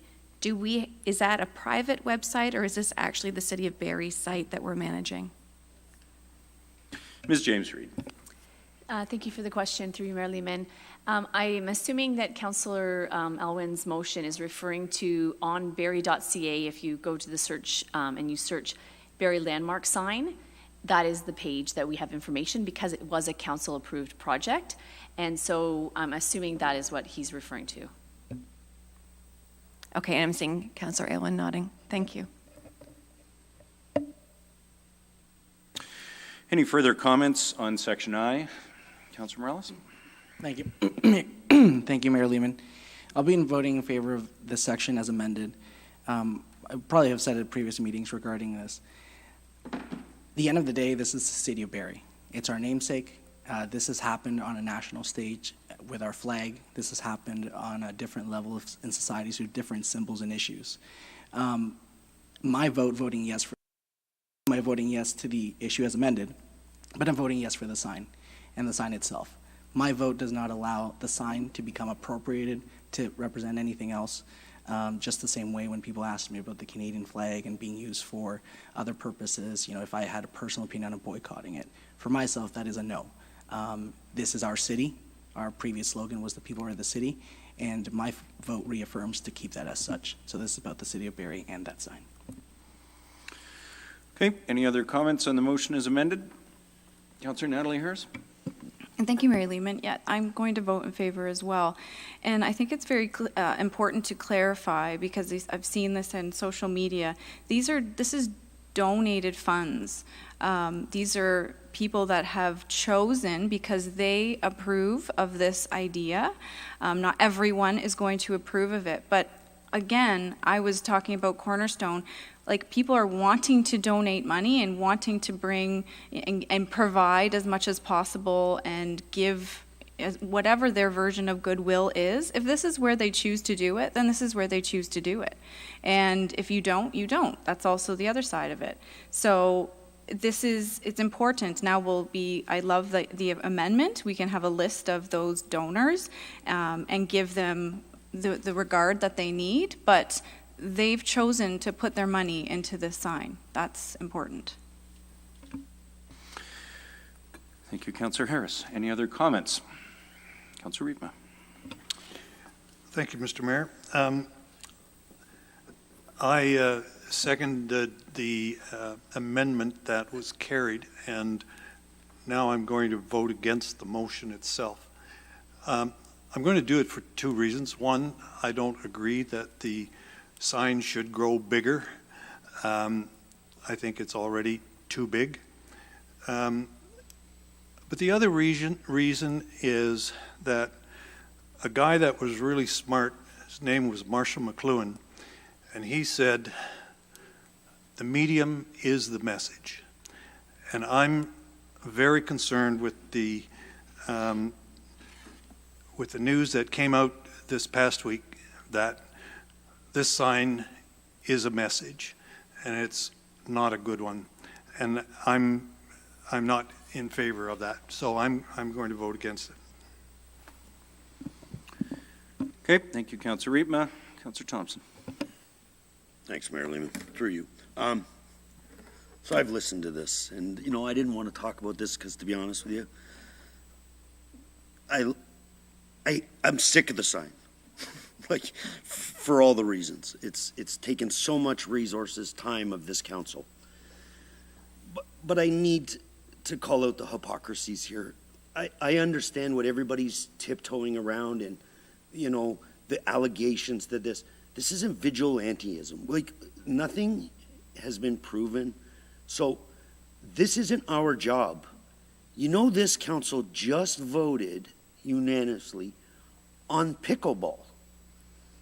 The same person was quarterbacking that, but because it benefited us, your ward, you didn't stop it then. So do we go back and discount everything? Like, until anything is, like, this isn't our job. And like, I didn't want to talk about this, but it's just so frustrating. Like, we introduce a referral motion with, little comments that shouldn't have been allowed. Like, and it's total, like, virtual signaling. We voted for pickleball.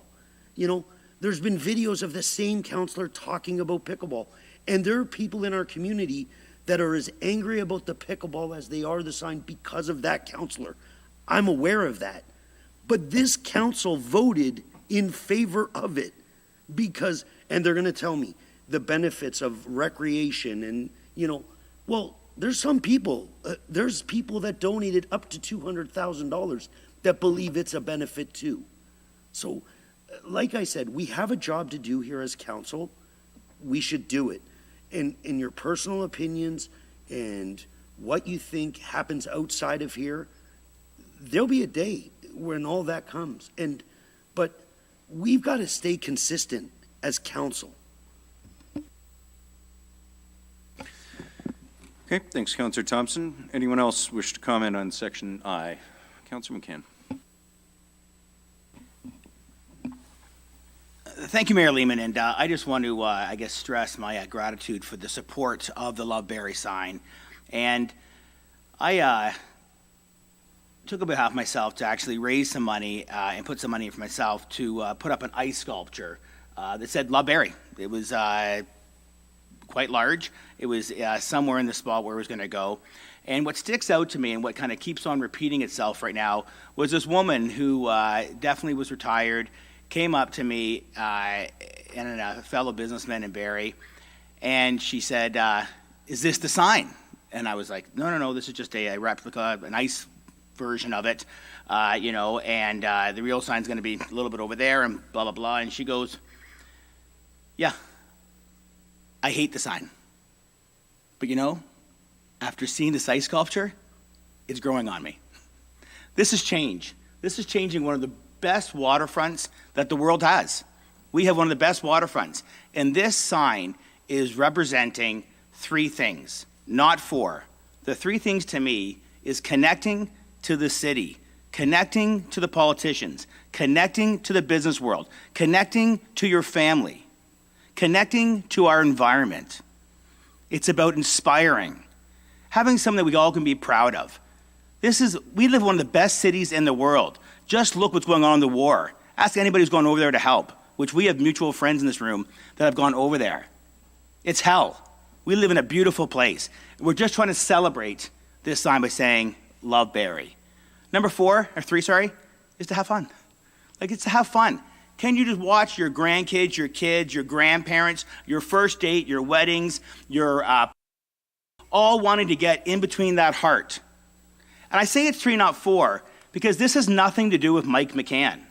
I will guarantee you that 99% of the population, unless you guys keep on talking about it, will forget that Mike McCann had anything to do with this Love Barrie sign. And guess what? That's what I want. This is about the community. So I've heard the comments, and I've got real broad shoulders, as you can see, but I've got real thick skin. And the comments I thought are inappropriate, but they're yours to have, so you can have them. I'm glad this is going to pass tonight. I just want to say the other councillors that stepped up and just said their piece, this will never be forgotten by me. Thank you.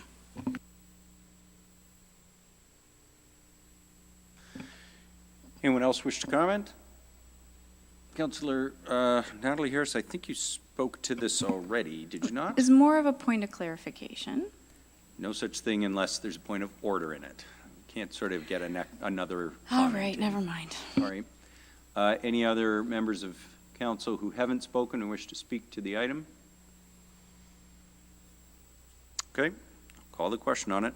On section I as amended, those in favor? And opposed? Okay, that carries. Moving on. Section J, please. Moved by myself, seconded by Councillor Thompson, that Section J of the General Committee Report dated March 21st, 2022, circulated be adopted.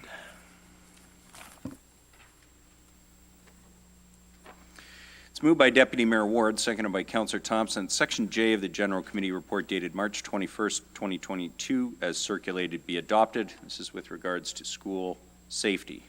Comments or questions on Section J? Seeing none, I'll call the question. Those in favor? Pardon me? Recorded vote. Okay, recorded vote's been requested by Councillor Morales. Go ahead, Madam Clerk. Thank you, Mayor Lehman. I'm going to start with Councillor McCann. That's a yes, thank you. Councillor Morales. Yes. Councillor Jim Harris. Yes. Councillor Harvey. Yes. Councillor Natalie Harris. Yes. Councillor Thompson. Yes. Deputy Mayor Ward. Yes. Councillor Kungle. Yes. Councillor Aylwin, Yes. Councillor Rima, Yes. and Mayor Lehman. Yes. Motion carries. Thank you, members of council. Appreciate your support on that initiative. Okay, that completes the general committee report from March 21st. The general committee report from tonight, Deputy Mayor Ward, go ahead. Moved by myself, seconded by Councillor Thompson, that general committee report dated March 28th, 2022 be adopted. Thank you. It's moved by Deputy Mayor Ward, seconded by Councillor Thompson, that the general committee report dated March 28th, 2022 be adopted. This is the confidential commercial and financial information matter associated with the amended and restated Electra Inc. unanimous shareholders agreement. Councillor McCann. Thank you, Mayor Lehman. I have a community interest as I own a renewable energy company, so I will turn my seat around. Thank you. Madam Clerk, has Councillor McCann's conflict been recorded? Yes, Mayor Lehman, it has. Thank you very much. Call the question. Those in favor? Any opposed? None. That carries unanimously by those voting. Okay, that completes the committee reports. There is no deferred business on tonight's agenda. There are, however, two direct motions. The first is from Deputy Mayor Ward and myself. Go ahead, Deputy Mayor Ward. Moved by myself, seconded by Mayor Lehman, that motion without notice, Mars Municipal Infrastructure Investment Fund, that pursuant to Section 7.1 of the Procedural Bylaw 2019-100, permission be granted to introduce a motion without notice concerning the Mars Municipal Infrastructure Investment Fund.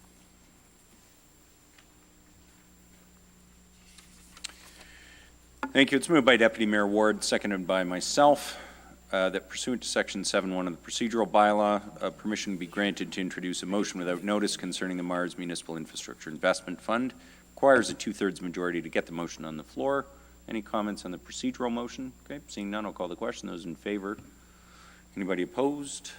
None. That carries. Go ahead, Deputy Mayor Ward. Moved by myself, seconded by Mayor Lehman, that Mars Municipal Infrastructure Investment Fund, one, that the Director of Corporate Facilities be delegated authority to execute an MIIF project collaboration agreement and other documents requisite to the development of the Mars Municipal Infrastructure Investment Fund consistent with Mars City-supported Federation of Canadian Municipalities program application. Two, the staff be authorized to work with Mars, the Federation of Canadian Municipalities, and other MIIF collaboration partners to further develop the program consistent with the terms of the collaboration agreement. Thank you. It's moved by Deputy Mayor Ward, seconded by myself, that the Director of Corporate Facilities be delegated authority to execute a MIIF project collaboration agreement and other documents requisite to the development of the Mars Municipal Infrastructure Investment Fund program consistent with Mars City-supported FCM program application. Two, that staff be authorized to work with Mars, FCM, and the other MIIF collaboration partners to further develop the program consistent with the terms of the collaboration agreement. Comments or questions on the direct motion? Councillor Kungl. Thank you through you and to you, Mayor Lehman. I wanted to give you the opportunity to see if there was any knowledge exchange or transfer you think would be beneficial for us. So I know you've been really a key stakeholder on the Mars project, and I didn't know if you wanted to speak at all to the importance of this and opportunities for council that we should just appreciate. I know I myself am a little bit outside the project scope, so would benefit from understanding this a little bit broadly. Thanks, Councillor Kungl, and members of council will probably recall the original motion to include us as one of the pilot cities along with the city of Victoria, BC, which was the other pilot city. I was pleased with the Mayor of Victoria and FCM and Mars, or at least with Mars, to help develop this program. And then Mars team took it to FCM for a grant, and were successful. So this allows us to participate with that FCM funding. The short version, and it's timely that it's here tonight with the climate change plan being approved, because the whole point of a municipal infrastructure investment program is to create a new funding channel for projects that save us money down the line but cost something up front.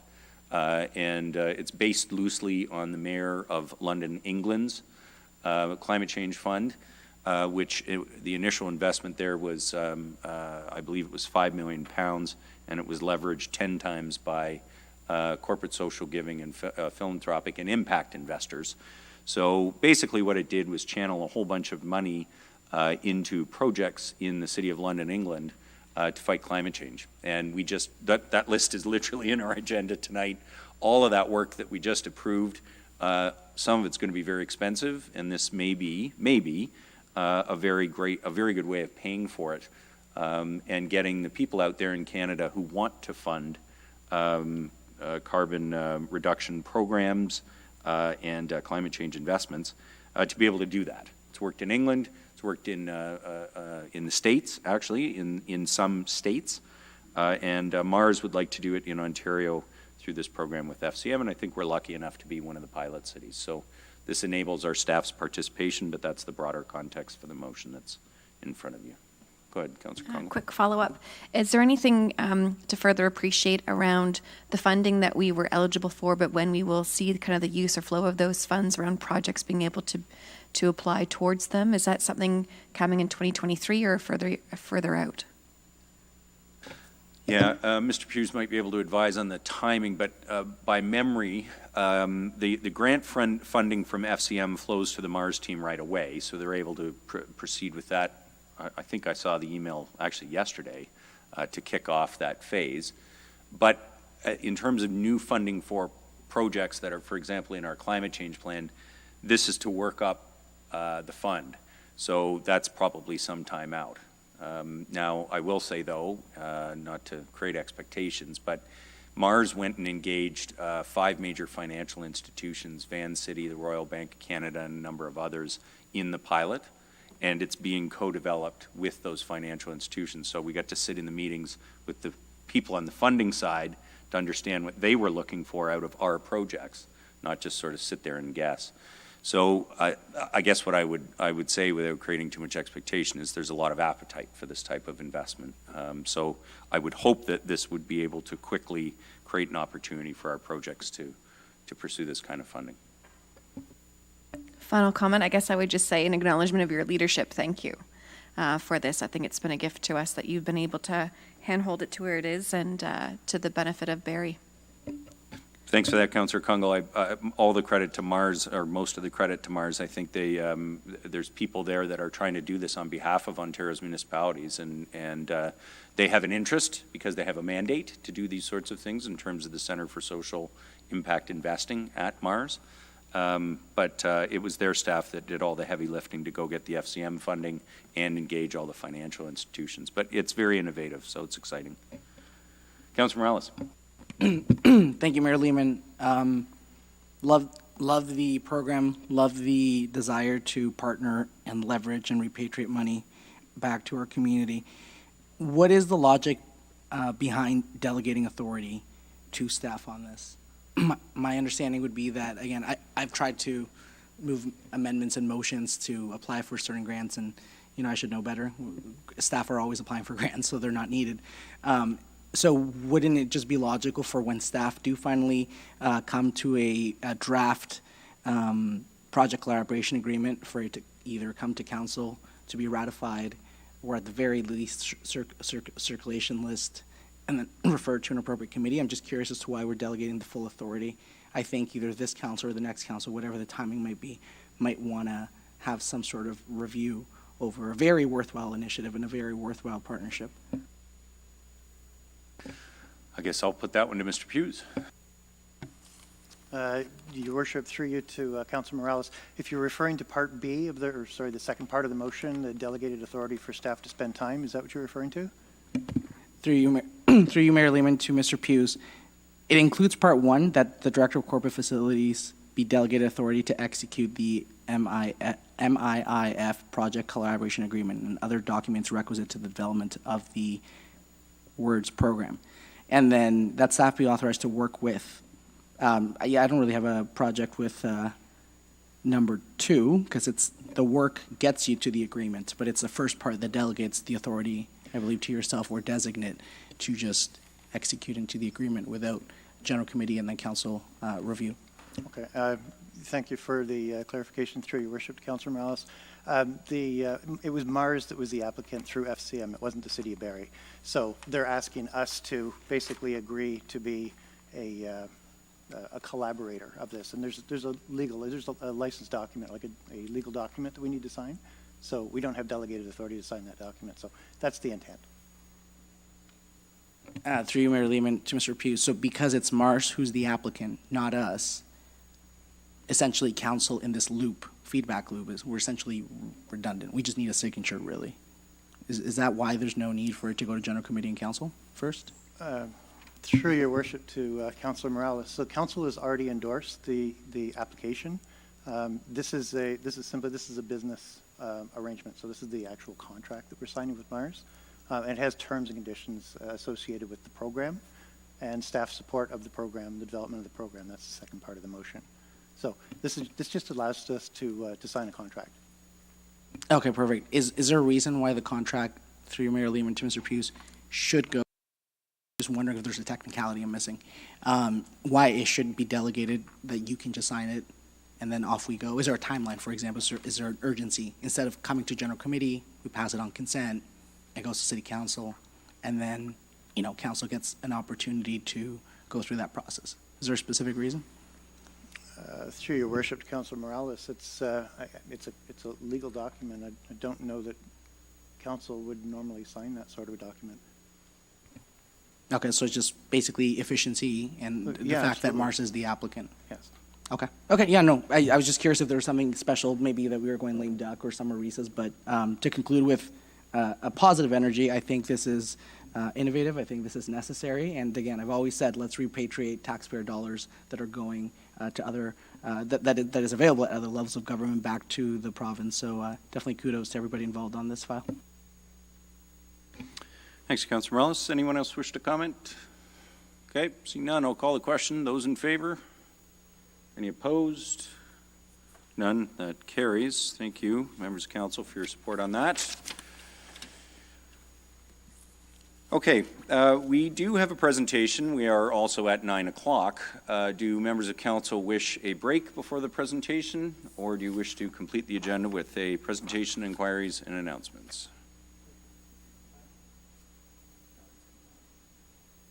Anybody want a break? No, we're proceeding. Okay, and so our presenters, who have been waiting some time, are the Barrie Anti-Racism Task Force, and they are here tonight to give us a update concerning, their semi-annual update to City Council. So I will now call on the representatives of the Anti-Racism Task Force to provide their presentation to Council.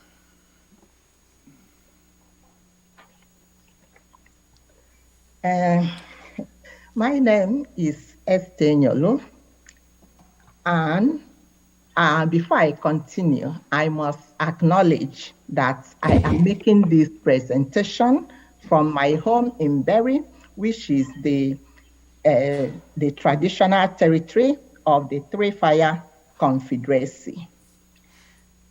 The Anti-Racism Task Force is committed to honoring Indigenous history, culture, and recognize the presence of Indigenous people on this land. We acknowledge the impact of trauma associated with the residential school system and missing and murdered Indigenous women and girls, and we are committing to moving forward in the spirit of reconciliation and respect with all First Nations, Métis, and Inuit people. Good evening, Your Worship, Mayor Jeff Lehman, council members, task force members, and the City of Barrie. We are happy to be back again after being here last year. Last year, we were here to present to you. We were 7. Unfortunately, we have had 2 resignations on the task force. The co-chair, Donald Cathy, and a task force member, Afan Tor, both of them resigned. Tonight, there are 4 of us who are here with you to present. I have with me Brandon Wu, Cheryl Blondell-King, Massa Son. Unfortunately, Kelly McDonough sends her regrets. There was a conflict in her schedule, so she couldn't join us tonight. I want to assure you all that the remaining 5 task force members are very passionate, very committed to the work you selected us to do. I am going to present to you on the employment research the task force is undertaking, and each member of the task force after me we present on one aspect of the project we are undertaking. And after that, we will welcome any question from His Worship and member of the council. In March 2021, the task force was invited by the Canada Route Exchange to present at their event. 2 members of the task force attended. It was then that we met Erica Campbell. Erica Campbell is a doctorate student at Queen's University doing her PhD.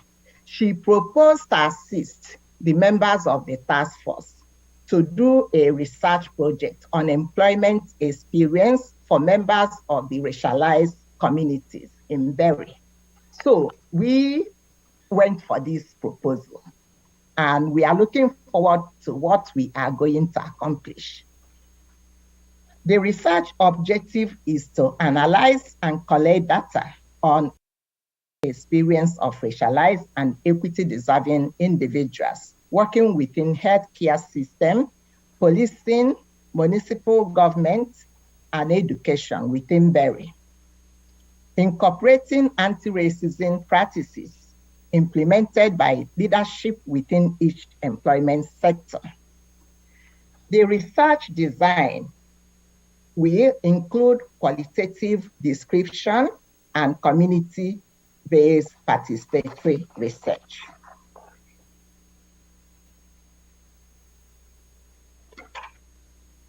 The method of the research will include a semi-structured interview format of collecting data from participants. And Erica and the 6 students who are helping her to do the research provided the task force members the research guideline, which we reviewed and contributed and advised them on what we want them to change and not change, that kind of thing. So we've gone through that. And data analysis will be completed by the members of the research team and members of the anti-racism task force. And we are anticipating that the research project will be ready by the end of the year. And you can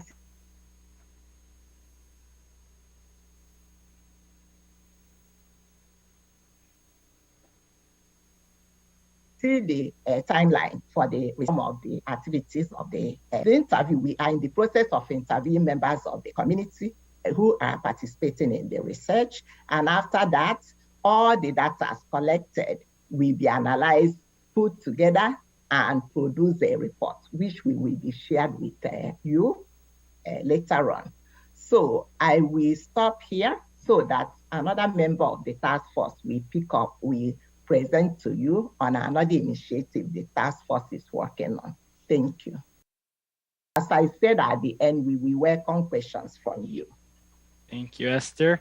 So I'll be talking briefly about our website and our campaign, our pledge. So following a referral at the previous council meeting, our anti-racism task force has since engaged Siva Creative to help build our website. It did take a bit longer than expected to get some of the contract logistics and some of those legal pieces worked out, but we are now in the process of working with Siva to develop the website, which includes a brand identity and a logo that I'll share momentarily. And so some of the purple and green and orangey brown colors you see throughout our presentation are the colors and the brand that was agreed upon by the task force. So on this slide, you'll see a brand map, or the proposed brand map, which groups sort of the different priority areas of the website and of our work based on the different colors. So the purples are sort of the themes that we want to convey when people interact with the website. So friendly, welcoming, passion, resourceful, safe, and education. The green on the website will represent sort of our targets and the groups we want to work with. That includes educators, healthcare workers, municipal officials, local businesses, and students. And finally, the orange color will represent how we plan to represent our awareness. So whether that be through the website, through social media, and different speaker events. On the screen now, you should see the Barrie Anti-Racism Task Force logo that was designed by SIVA and agreed upon by the task force. Municipal officials. A little bit of background there. The logo was designed by SIVA and is intended to illustrate three people sort of in together in harmony. And then the waves that you see that sort of represent their sort of figurative bodies are sort of an homage to the City of Barrie logos, the waves in the City of Barrie logo. And then just finally here, these few images are just sample slides of how our Anti-Racism Task Force brand will appear on different digital platforms. So on the screen, you should see an example of a possible Facebook page, and then just potential apps and the design and the logo built into that. Again, these are just samples, so we don't have an official website page to share at this time. But as I did mention, we're in the process of doing that right now. And that homepage will also include a community pledge that we're calling Barrie's Pledge to End Racism. That will be a way for people to engage with the website, to commit to our work, and also to connect with our task force through the sharing contact information. And a website working group comprised of various members of our task force are also in the process of building the content or copy for the website that we're hoping to share later this spring, if not this summer. So I'll pass it over to Cheryl now to speak about the library speaker series. Good night, I should say. Cheryl Blondell, thank you for having us. The library speaker series was a project that the Barrie Library reached out to the Committee on the Anti-Racism Task Force to participate in a panel in Black History Month. I was the individual who represented the task force on that panel with a number of other individuals from the community, from the Barrie community. And it involved or featured people who spoke about their lived experiences and life experiences and journeys throughout the city of Barrie and elsewhere. And these were all Black people of African descent, Black people. And it was also the public library liaised with other libraries in the area, and members attended from these libraries as well as the public generally. It was very well received, and the feedback was excellent. And we thought it's a great way to connect with the public, the Barrie community, as the library is a place where a lot of people go. You can go there and find anything that you're looking for in terms of research, and it's generally free. That in furtherance of that, the Anti-Racism Task Force is going to continue to do a series with the public library where it will be done on a monthly basis, and we'll have various speakers who coalesce with the Barrie Library and hopefully continue to put on some very informative discussions and learning experiences for everybody. So it's something that we're very, very proud of. And so far, the connection between the Barrie Library, and the Racism Task Force has been really good and very, very fruitful and very beneficial to everybody.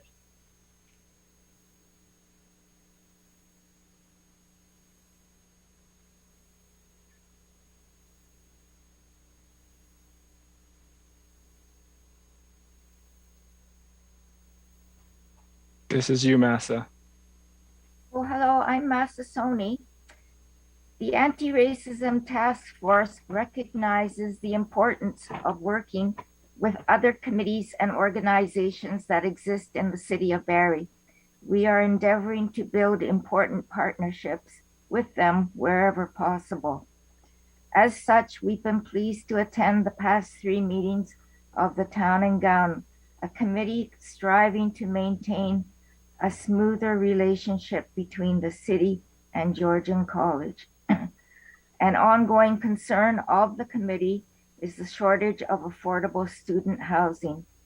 According to Sula Levesque, the recently appointed Director of Equity, Diversity, and Inclusion at Georgian, an estimated 40% of its students are of international or diverse backgrounds. Many of them live in rooming houses. City bylaw officers respond to numerous complaints from local residents, mainly regarding the exterior conditions of some rooming houses.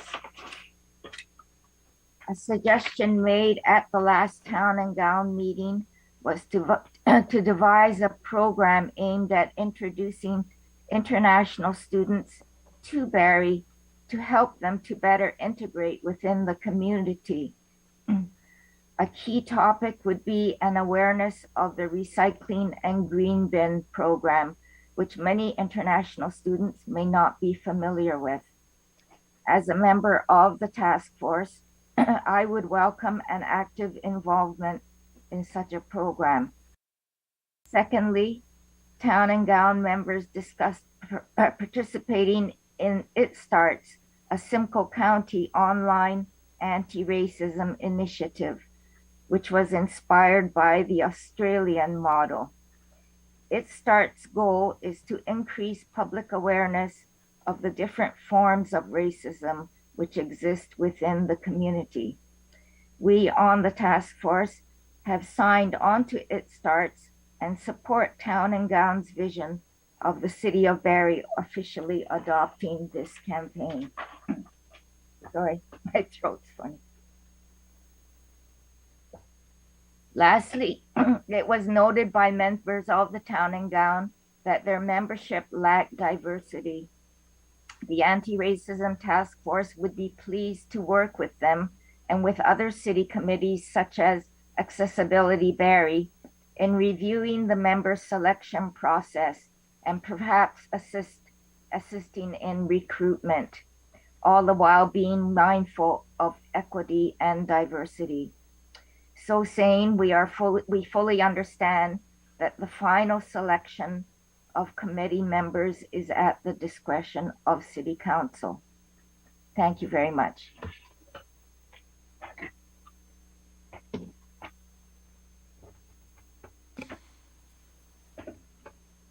Okay. Thank you so much for the presentation, especially for covering for each of you taking a piece and covering the different portions of the activity. I think the story of how the research project has come together and is now engaging the broader community and addressing one of the early things that was pointed out as a priority for the task force around employment and hiring processes. I think this is really interesting, and the involvement of Queens is most welcome. So there may be questions from members of council. Councillor Kungle. Thank you, through you, Mayor Lehman. To the presenters, great to see you back, and wonderful progress that you've made. Very eager to see the resources once the website is launched. I have a couple of kind of comments I'll shape into questions, and it was really great to hear the reference to the It Starts campaign, and good timing because March is kind of the campaign month, and I think you've made some great highlights of the resources. And I was looking at those now through the Simcoe County around how to take safe and purposeful action when we look at and managing through situations and combating racism. And I guess one piece there would be, do you see an opportunity to be providing your information that you're collecting in alignment with the It Starts campaign to different orientation. For instance, wouldn't it be great if the next term of council received an orientation with an introduction to your work, but also some of the tools that they can find in using the resource there?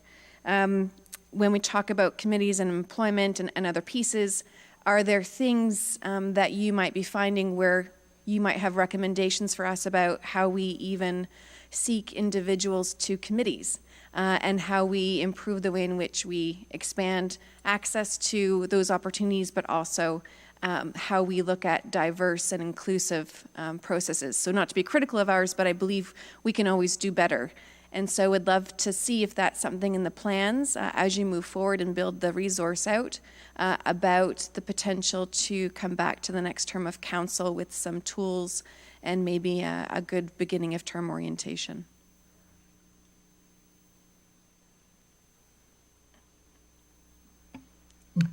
Thank you so much for your question. Yes, that would be ideal because that's what has been recommended to other groups who are also questioning or asking questions about how can they make their group or their committee or their workplaces to be more diverse. The best place to start is to reach out to those committees or those communities by putting up a call indicating that you are looking for members of this group to join the committee or outreaching this committee, and also sending to different community organizations these members you are trying to attract, belong to. That's what we have. And also the task force members from the booklet we are working on, the research project, it will include some recommendations which anybody can utilize. And also we are here to make suggestions to you, depending on what you want us to recommend or where you need our help. And I don't know if any of the task force members want to chip in. Yeah, sure. I can follow up with you, Esther. So to answer the question about the resource piece, yeah, we would be happy to return at the next council, our next presentation or council meeting, to share the website once it's launched, which will by then we'll have a whole wealth of different resources, sort of collected from across the region, but also external resources that we're looking to gather and hopefully share those, anything from training resources and learning modules to just more informational videos or places to start for different organizations for how to start having these conversations about anti-racism. And then I think Massa touched on it a little bit in her piece, but the goal would be to start, I think, with the town and gown in terms of making recommendations for how to increase diversity within that committee, and then from there, hopefully get support with maybe supporting that work across some other additional committees as well. Thank you, Brandon. I've got a follow-up unless there's anyone else from the committee answering that. If we have or come across resources that we feel might be of value for at least you to be aware of or consider, is there a main point of contact? And I ask that because unfortunately it's come to my awareness that Uplift Black responded to a situation around something that happened through Zoom and a cyber issue. But part of the recommendation in the letter actually gave really great points about how to create safe and secure places online and steps to take. And I've actually been sharing that with different governing boards. And so I'd echo that has become an interesting piece that we're needing a bit more support around or information around just how we meet virtually these days, but also how to make sure that is a safe place to do so. So I'd love to pass that forward if you haven't seen that, to consider if that's a tool to incorporate. Okay. And also in terms of sharing information with us, we suggest that you send it to Lauren White from the mayor's office, and she will share the information with us. Great, And we do have a anti-racism at barrie.ca email too that Lauren does monitor, so that can be, yeah, we'd be pleased if you sent that resource for us to share. To anti-racism at barrie.ca. Thank you. Thanks, Councillor Kungle. Other questions? Councillor Rima, I did see you first, and then Councillor Harris and Councillor Morales. Go ahead, Councillor Rima. Thank you, Mr. Mayor. And first of all, I want to say a big thank you to the task force for the help that you've given the Town and Gown Committee at this point. Especially Ms. Zomi. We've had her at our meeting a couple of times, 3 times, I think, and you've been very helpful.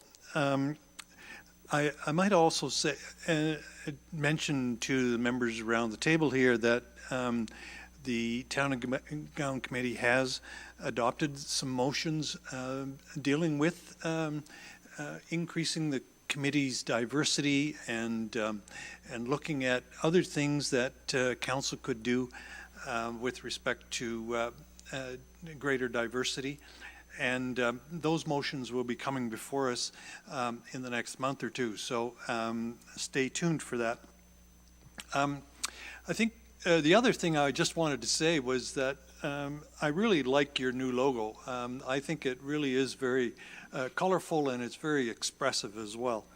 But right off the top, you mentioned that you'd had a couple of resignations from your committee.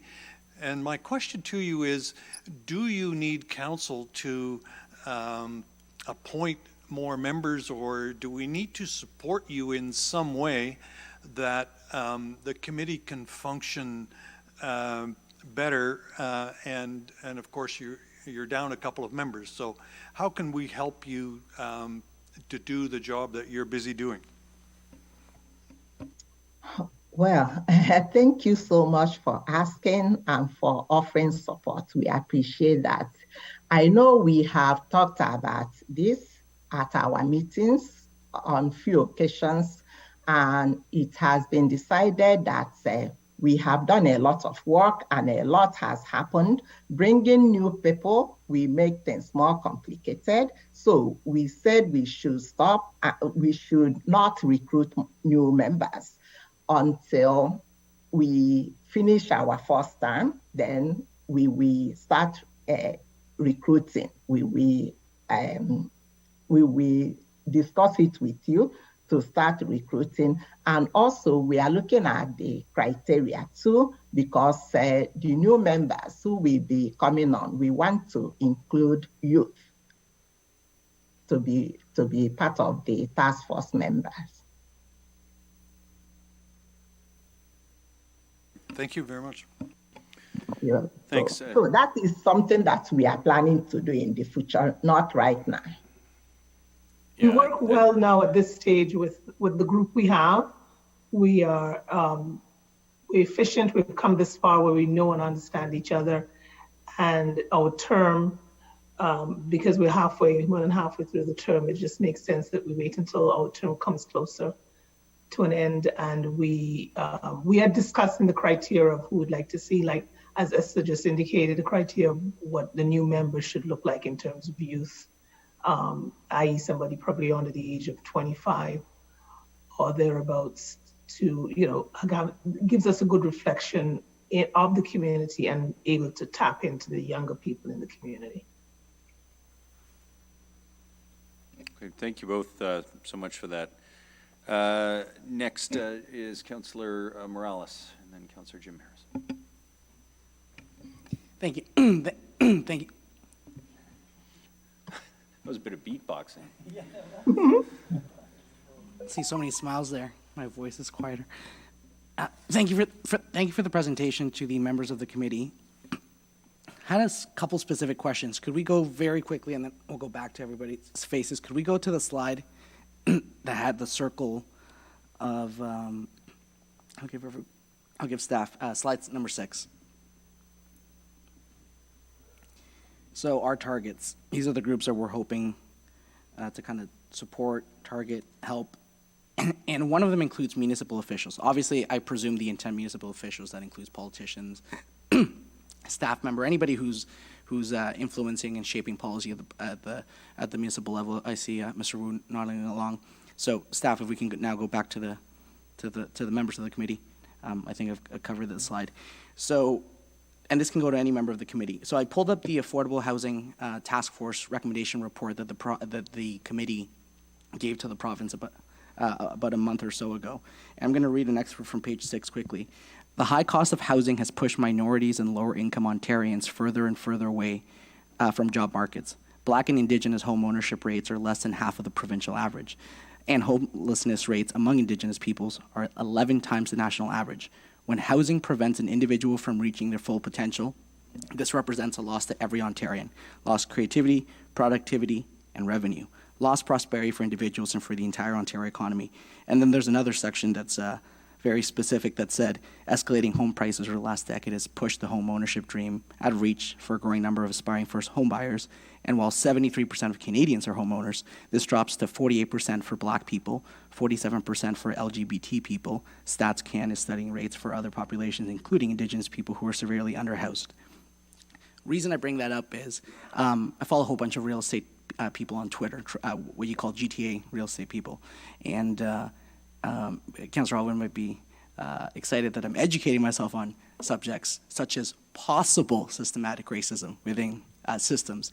And somebody who actually follow on Twitter, no joke, at 5:30 today tweeted references to the Ontario Human Rights Code and things such as saying, and it's on their website, I think they're referring to maybe a paper they put out.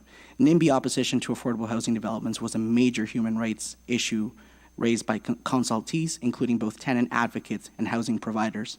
The Commission heard that discriminatory NIMBY opposition delays discourages affordable housing development, increases its costs, and diverts public funds to costly appeals for OMB when these funds could be used to create affordable and supportive housing. And then it says that the Commission is actually calling for the development of a provincial strategy to address and prevent discriminatory NIMBY opposition to affordable housing development. Why bring these points up? Obviously, that's language on the Human Rights website of Ontario, and again, I'm trying to find out if it's a reference to a report or just a paper they put out. You guys took a look at the Town and Gown Committee. I'm wondering if the committee did, and maybe they just didn't include it, there's a specific reason, or maybe you can take a look at other processes within the City of Barrie. That includes Committee of Adjustment. Committee of Adjustment decides some form of planning at a more smaller level that decides basically where people can live, if certain things can be changed, as well even our planning process itself.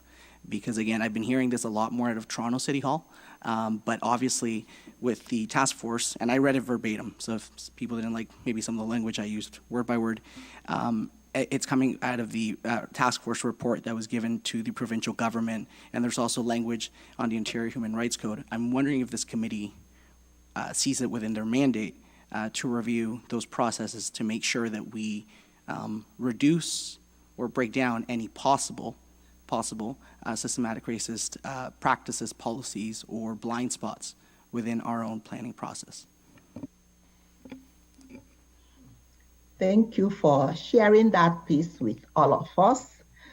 We must acknowledge that systemic issues exist, and members of certain communities experience it compared to others.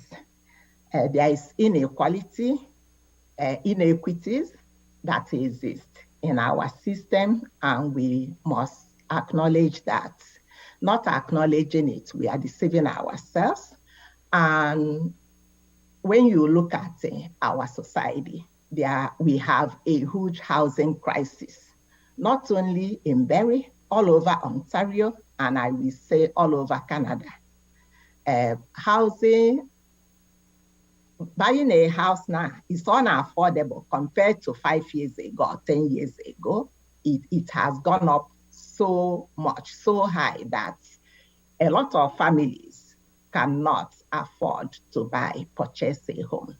And the rental is not even easy. Before, when the housing weren't affordable, but people could rent.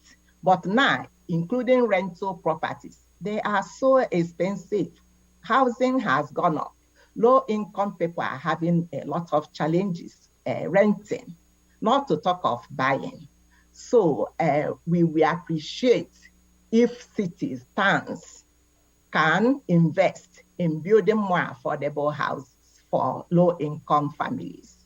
And also people from the communities that you just identify, Blacks, indigenous, racialized communities, people with disabilities, and so on.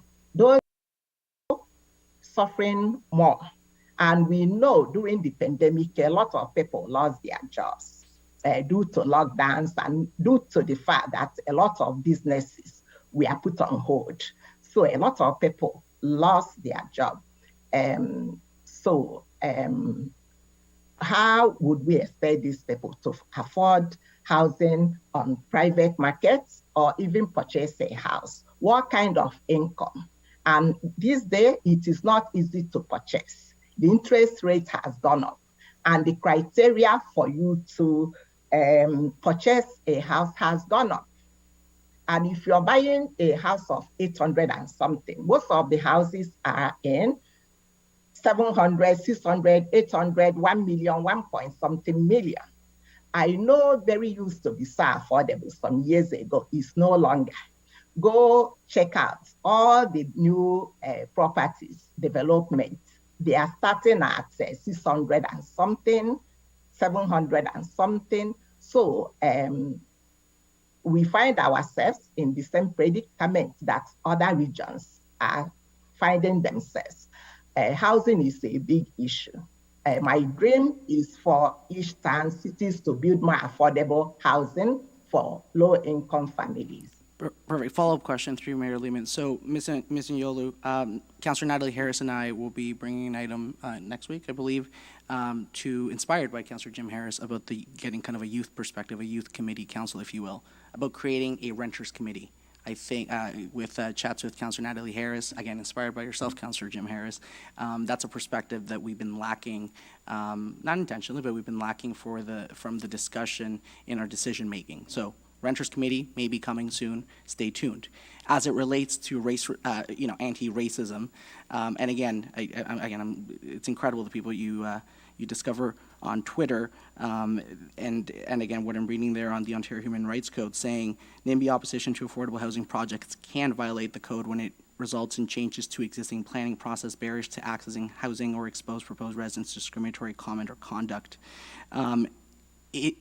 And following up on a comment Councillor Rietma said, would your committee benefit from maybe having an additional member, especially since there's some possible vacancies, that maybe has a planning background that could empower your committee to review planning processes, right? Because you guys all have strengths, but maybe having somebody with more of a planning background that could review our systemic processes and maybe provide recommendations, clarify blind spots. So the comments that you've said, Ms. Nyolu, and the concerns expressed on the Ontario Human Rights website here can be mitigated where possible while awaiting a possible provincial strategy to address this, since it has such a direct impact on the livability of racialized communities, of all communities, but I'm bringing it specifically because of the task force that we're talking about. Would you benefit from that? Because if that's the case, I'm sure maybe Access Barrie could help amplify the recruitment of a board member, maybe specifically with this kind of skill set. Yeah, I think that is definitely something we can consider, and we'd be happy if you shared this report with us via the email that we mentioned, anti-racism@barrie.ca. As you know, because you did note the Ontario Human Rights Code a number of times, but that's actually the legislation. I think you might mean the commission might have done a report. That's why it'd be helpful to get that report for us to review, and we'd be happy to invite you to a meeting as well to maybe elaborate on that on an upcoming meeting. And yes, for sure, we'd be happy to support in whatever way we can in terms of, determining whether another member may be necessary with a planning background or whether we can just consult with the existing City of Barrie planning members who are already involved in this work. Because a planning member is one thing, but they also have to have sort of that equity lens or an anti-racism lens that would be harder to find, that may be better suited for us to just consult with them directly. But we're open to options, and that is definitely something we can consider when we look at new membership. Perfect. Thank you to all. Just a little bit to add on that. The Human Rights Code deals with the forms of discrimination in terms of, yes, the one aspect is the availability of housing. The other aspect of it is the people who are looking for tenants or looking for someone to rent to, and because of their discriminatory practices in terms of race, ethnic biases, are not considering these people. So that is one of the issues that you have when you have people displaced and not able to find houses, because they're being turned away from the door. So it's a matter of recognizing the deficiencies and the biases, and thereby applying the Human Rights Code, because it's discriminatory to not accept a tenant because race, ethnicity, as you know, as is outlined in the Human Rights Code. That is where the bite to the racism comes in. Perfect. I appreciate everybody's feedback. I don't have any further questions, Mayor Lehman, but yes, the comments in addition to the Affordability Task Force report that I read were from the Ontario Human Rights Commission website, the actual Ontario website, but I'm wondering if the expert, like the paragraphs and language that has the links, is referring to a past report or just a comment. So I will get that clarification for the committee, and so you guys can take that next step. Thanks for all your work. Thank you. Yeah, thanks. Thanks very much. Councillor Jim Harris. Hey, thank you, Mayor Lehman. I have a question through you to the committee. Just first of all, thank you to everybody for your work and commitment. And I just maybe a first comment. Our essence on the brand map, I really like the themes under our essence. So those are wonderful. One question on the same slide with the brand map, our targets, and I noticed there's a variety of sectors, and it says some of the groups. So there may be this group I'm about to mention may be included, but given even in the task force, its inception and evolution, our law enforcement officials took a fairly significant lead, and Chief Greenwood obviously working with Mayor Lehman to help move this forward. I'm wondering if under our targets, if law enforcement is there and just not identified, it's one of the some groups that you're looking to target. I think they are included in the research that I mentioned. Mm-hmm. They are one of the groups. Yeah, just to clarify, the images that we shared are from SIVA, so they're just sort of concept work. So yeah, the police services are definitely one of would be our target groups that will be supporting, that we've also already sort of liaised with in terms of some of their school-based programming as well. Oh, great, thank you. And I did notice them as a research objective, looking at employment, including policing and experience of racialized and equity-seeking individuals there. So thank you for answering my question, and thank you for your work. Well, one further question. I mean, given where this group has already gone and what you've accomplished, have you been reached out to from other municipalities in Simcoe County, kind of as a lead or maybe as a reference for work that's being maybe thought about in other municipalities in Simcoe?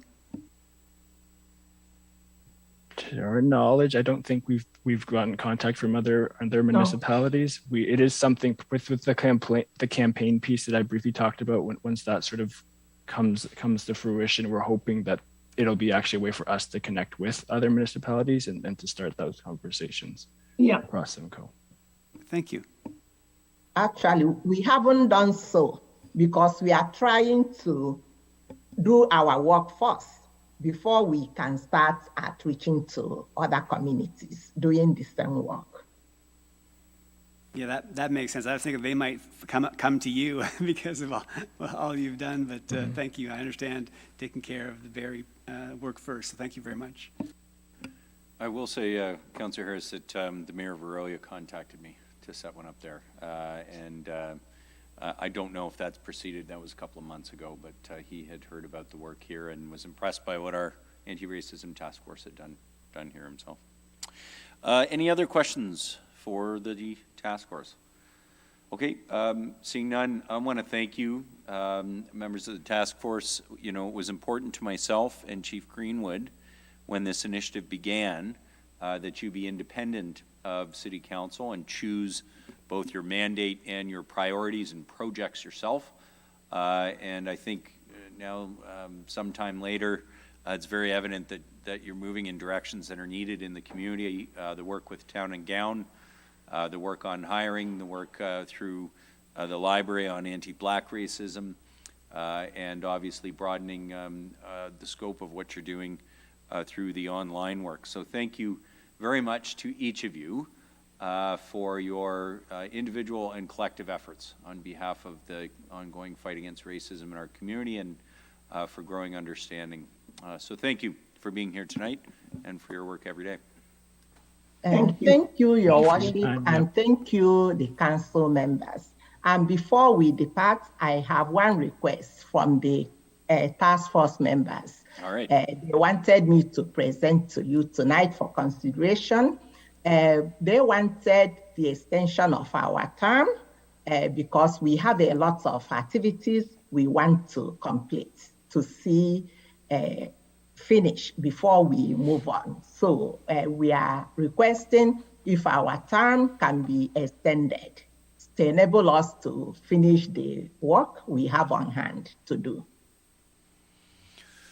All right, we will have to check into what would fall into this term of council and what the next council may need to approve. Esther, I don't think there's any question. I'm not sure I want to speak on behalf of all of my colleagues, but I can't imagine any question that anyone doesn't want your work to continue. It's probably just a matter of whether this council can bind the next one to the ongoing work of the task force. But we, you know, I would certainly say everybody wants this to continue, and the good work that you've done as a group is the strongest argument for continuing it on a permanent basis through the next term of council. So let us at least look at the appointment of the current task force, and it may well be many members who are around this table that are having that conversation as part of the next term of council as well.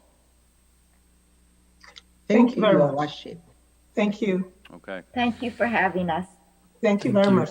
Good night, everyone. Bye-bye. Have a good evening. Thank you again. Bye. Okay, that completes the presentations tonight. We're now at inquiries of staff. Deputy Mayor Ward, do you have any inquiries of city staff? I do, just one, and this is for staff. I had a complaint from a resident who got a parking ticket for parking overnight last week, and it wasn't like tonight. It was we'd had about a week of very nice weather. There was no snow on the ground, and he was quite surprised that he got a ticket for forgetting to move his car in. So I wanted to ask why we ticket cars. Why do people get cars when there's absolutely no danger of snow?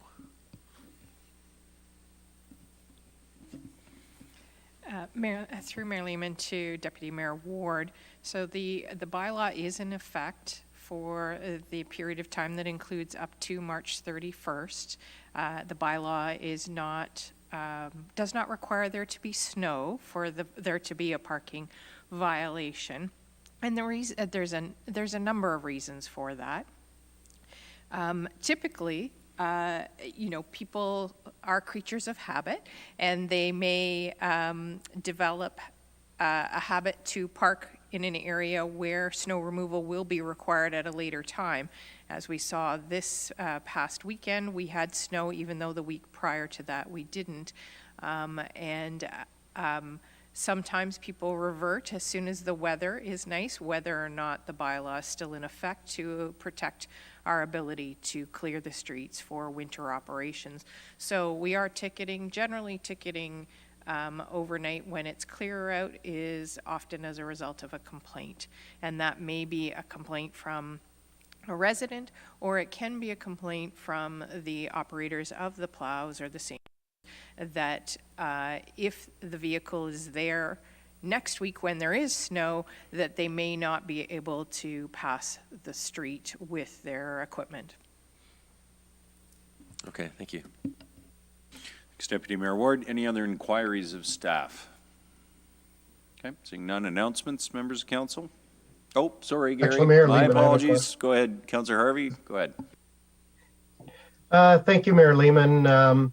Actually, my question's actually for yourself, and it's in relation to you mentioned last week at council that your principal secretary was going to be leaving the city, opposed to coming and presenting in front of council as we had requested at budget time when we added the 3-month additional onto her contract. It concerns me that here we've had somebody that we've paid good money for the past 3.25 years. We didn't approve the full year extension that you wanted, along with a raise, but we gave her those 3 months, and now this individual's opted not to come before this council to provide us with an update, so that way it would potentially give us the opportunity to extend the contract until the end of the year if we so wished. I'm just concerned, how can we get this information as to what this individual has done for $294,000 worth of tax dollars over the last 3.25 years? Because I'll be quite honest with you, I don't have those answers. And I know some of the literature that's been provided to us in the past at budget time made reference to her involvement with the Community and Safety Wellbeing Committee. And as a committee member, she didn't have any involvement with us. She attended one meeting, did a 10-minute presentation on a bot that was to assist our unhoused people find resources within our city. And even that bot is something that's not even in use anymore. She was in charge of Connected Core. Connected Core is folded. I'm just very frustrated to think that we've invested so much money into this individual, and now this individual is just walking away and not providing us with any answers, when all we asked for was a simple presentation in front of council to have an update as to potentially the great things that this person did for the city. Is there a way that we can get these answers for this council? Okay, Councillor Harvey, first of all, it's really inappropriate to discuss the performance of an individual employee through an inquiry in open council. You know that. Discussions around individual employees and their performance of their duties is always a confidential personnel matter for good reason, so that we do not impugn the professional reputation of individuals. Secondly, while extensive information was provided at budget time, I'm happy to provide all of that information again to yourself and any other member of council who's interested in understanding the work that was done. We outlined at the time the grants that were obtained by the Principal Secretary, the outside technology for the social service and economic support task forces during COVID, what happened with Connected Core, the number of individuals in our community that have been fed by Care Kitchen and Care Table, the programs that were developed during COVID to get groceries to those who could not come to the food bank, and the disposition of a number of the other initiatives that have been outlined and reported to council openly and at a number of different occasions. So while I understand you may want to at this time cast aspersions on their work, that's not appropriate. The work was done. I'm happy to provide you with the information, but to be frank, the response by council to cut the budget of my office and no other department at the city, including these initiatives at budget time, led to the departure of this employee, a valued employee that we lost. I appreciate your response. I'm not doubting the good work that this individual did. I believe this is a different situation than any of our other staff members, as this was an individual that you hired directly as your principal secretary. It's obviously I wasn't involved in the hiring process, but this is an individual that you recruited directly into your office to work directly as your principal secretary, or as referenced from time to time in some emails, the terminology of chief of staff. No, sir. Councillor Harvey, this is getting really inappropriate. Okay? I will leave it at that, Mayor Lehman, but concern about I an just want the individual taxpayers to employee, know that we, then you can we as council absolutely have bring concern. that to me and my office, and I will give you the responses you're looking for.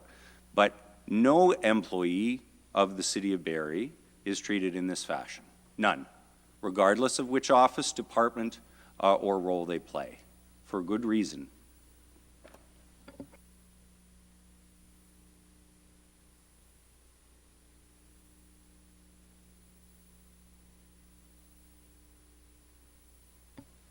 Are there any other inquiries of staff, members of council? Okay, seeing none. Announcements? Anyone have any announcements? Deputy Mayor Ward, go ahead. Thank you, Mayor Lehman. I've got a neighborhood meeting on Wednesday, this Wednesday at 5 o'clock. It's for the property at 7076 Edge Hill. This is the one that's been a site of various proposals in the past. The most recent is, the current one is one for a 16-story tower with 468 units. That meeting's at 5 o'clock, and information about registering for the meeting, which will be virtual, can be found at the City of Barrie's website under proposed developments. Thanks, Deputy Mayor Ward. Councillor Kungle. Thank you. I'd like to announce that we have a Ward 3 Spring Into Clean event, community event for Sunday, April the 24th. If you're available, meet me 12 till 2 p.m. at the East Bayfield Community Park. We'll be by the basketball courts. Thanks, Councillor Kungle. Any other announcements? Councillor Aylwin. Thank you, Mayor Lehman. I just want to take the quick opportunity, since I believe this is your last council meeting with us tonight, to thank you for the service that you've given to this city in your position as mayor and around this table. I know as a first-term councillor, I've found your leadership very instructive, and I've learned a lot from you during these meetings about how to chair them, decorum, and the exciting processes of municipal government. So I just wanted to express my deep appreciation for that service and that work and that commitment that you've given to the city, and wish you all the best in your future endeavors. Thanks. Thank you for that. There will be an occasion. Thank you very much, Councillor Owen. This is not goodbye tonight. There will be another occasion, regardless of what the outcome is in the provincial election, for me to either be around this table some more or to have an opportunity to come to a future meeting before I would leave office. So I'm not going to make a big speech, but I will really express how much I appreciate that. I believe you are in very capable hands with Deputy Mayor Ward, now Acting Mayor Ward as of tomorrow morning, and the efforts of council will continue. I know you have a busy spring session in front of you, so there are still many matters that will be in front of you, and I guess I will just urge you, contrary to some of the comments just now, to keep the city's interests and not politics first. Please continue to put our residents first, and that is what so many of you do week in and week out, and thank you for that. And I will see you in June, as my leave does commence in the morning, so thank you for those kind words. Any other announcements, members of council? Nope? Okay, I will just make a few. I do want to proclaim March 31st, 2022 as Transgender Day of Visibility, and April 2022 as Be a Donor Month in the City of Barrie. Also, it's officially spring, the weather's getting warmer, and the snow is melting and revealing litter that was left behind after winter. I often think the city looks its worst around this time of year as the snow finishes melting and everything that was in it comes out. But we do have something to do about that, and everybody can be part of it. It's called Spring Into Clean, and although we've had to reduce or skip it for a couple of years with COVID, this year it is going ahead. Registration is open. Spring Into Clean takes place April 22nd to 24th. For more information or to register, visit barrie.ca/springintoclean. If you're a recreation or sport organization in Barrie that needs funding, you can apply now to the Rec and Sport Community Grant at barrie.ca/communitygrant. Applications will be accepted until April 7th, 2022. City of Barrie is working to improve the city's wayfinding system, which includes signage and directional tools that help you identify where you are, find what you're looking for, and confirm you've arrived at your destination. City wants to hear about your experience with this. The deadline for feedback is Thursday, April 14th. Visit buildingbarrie.ca/wayfinding strategy. City of Barrie is hosting an online rain barrel sale until April 30th, 2022. Rain barrels can be purchased online by City of Barrie residents. You can visit enviroworld.ca/Barrie. Call 726-4242 for more information. I would note that although almost all COVID-19 restrictions have now been lifted, mask or face coverings are still required while riding Barrie Transit or while in the terminal until April 27th. Last, the 4th Annual Mayor's Innovation Awards, which is, the theme is Go Beyond the New Normal. We've had some amazing applications this year from companies and organizations who've continued to innovate despite the conditions of the pandemic and bring new products and services forward in our business community. We are celebrating those stories of creativity and adaptation. The virtual awards ceremony will be on the city's YouTube and Facebook channels on April 14th at 6:30 p.m. Brings us to the bylaws. Deputy Mayor Ward. Moved by myself, seconded by Councillor Thompson, that leave be granted to introduce the following bills, and these bills be read a first, second, and third time this day and finally passed. Bills 18, 19, 20, 21, 22, 23, and 24.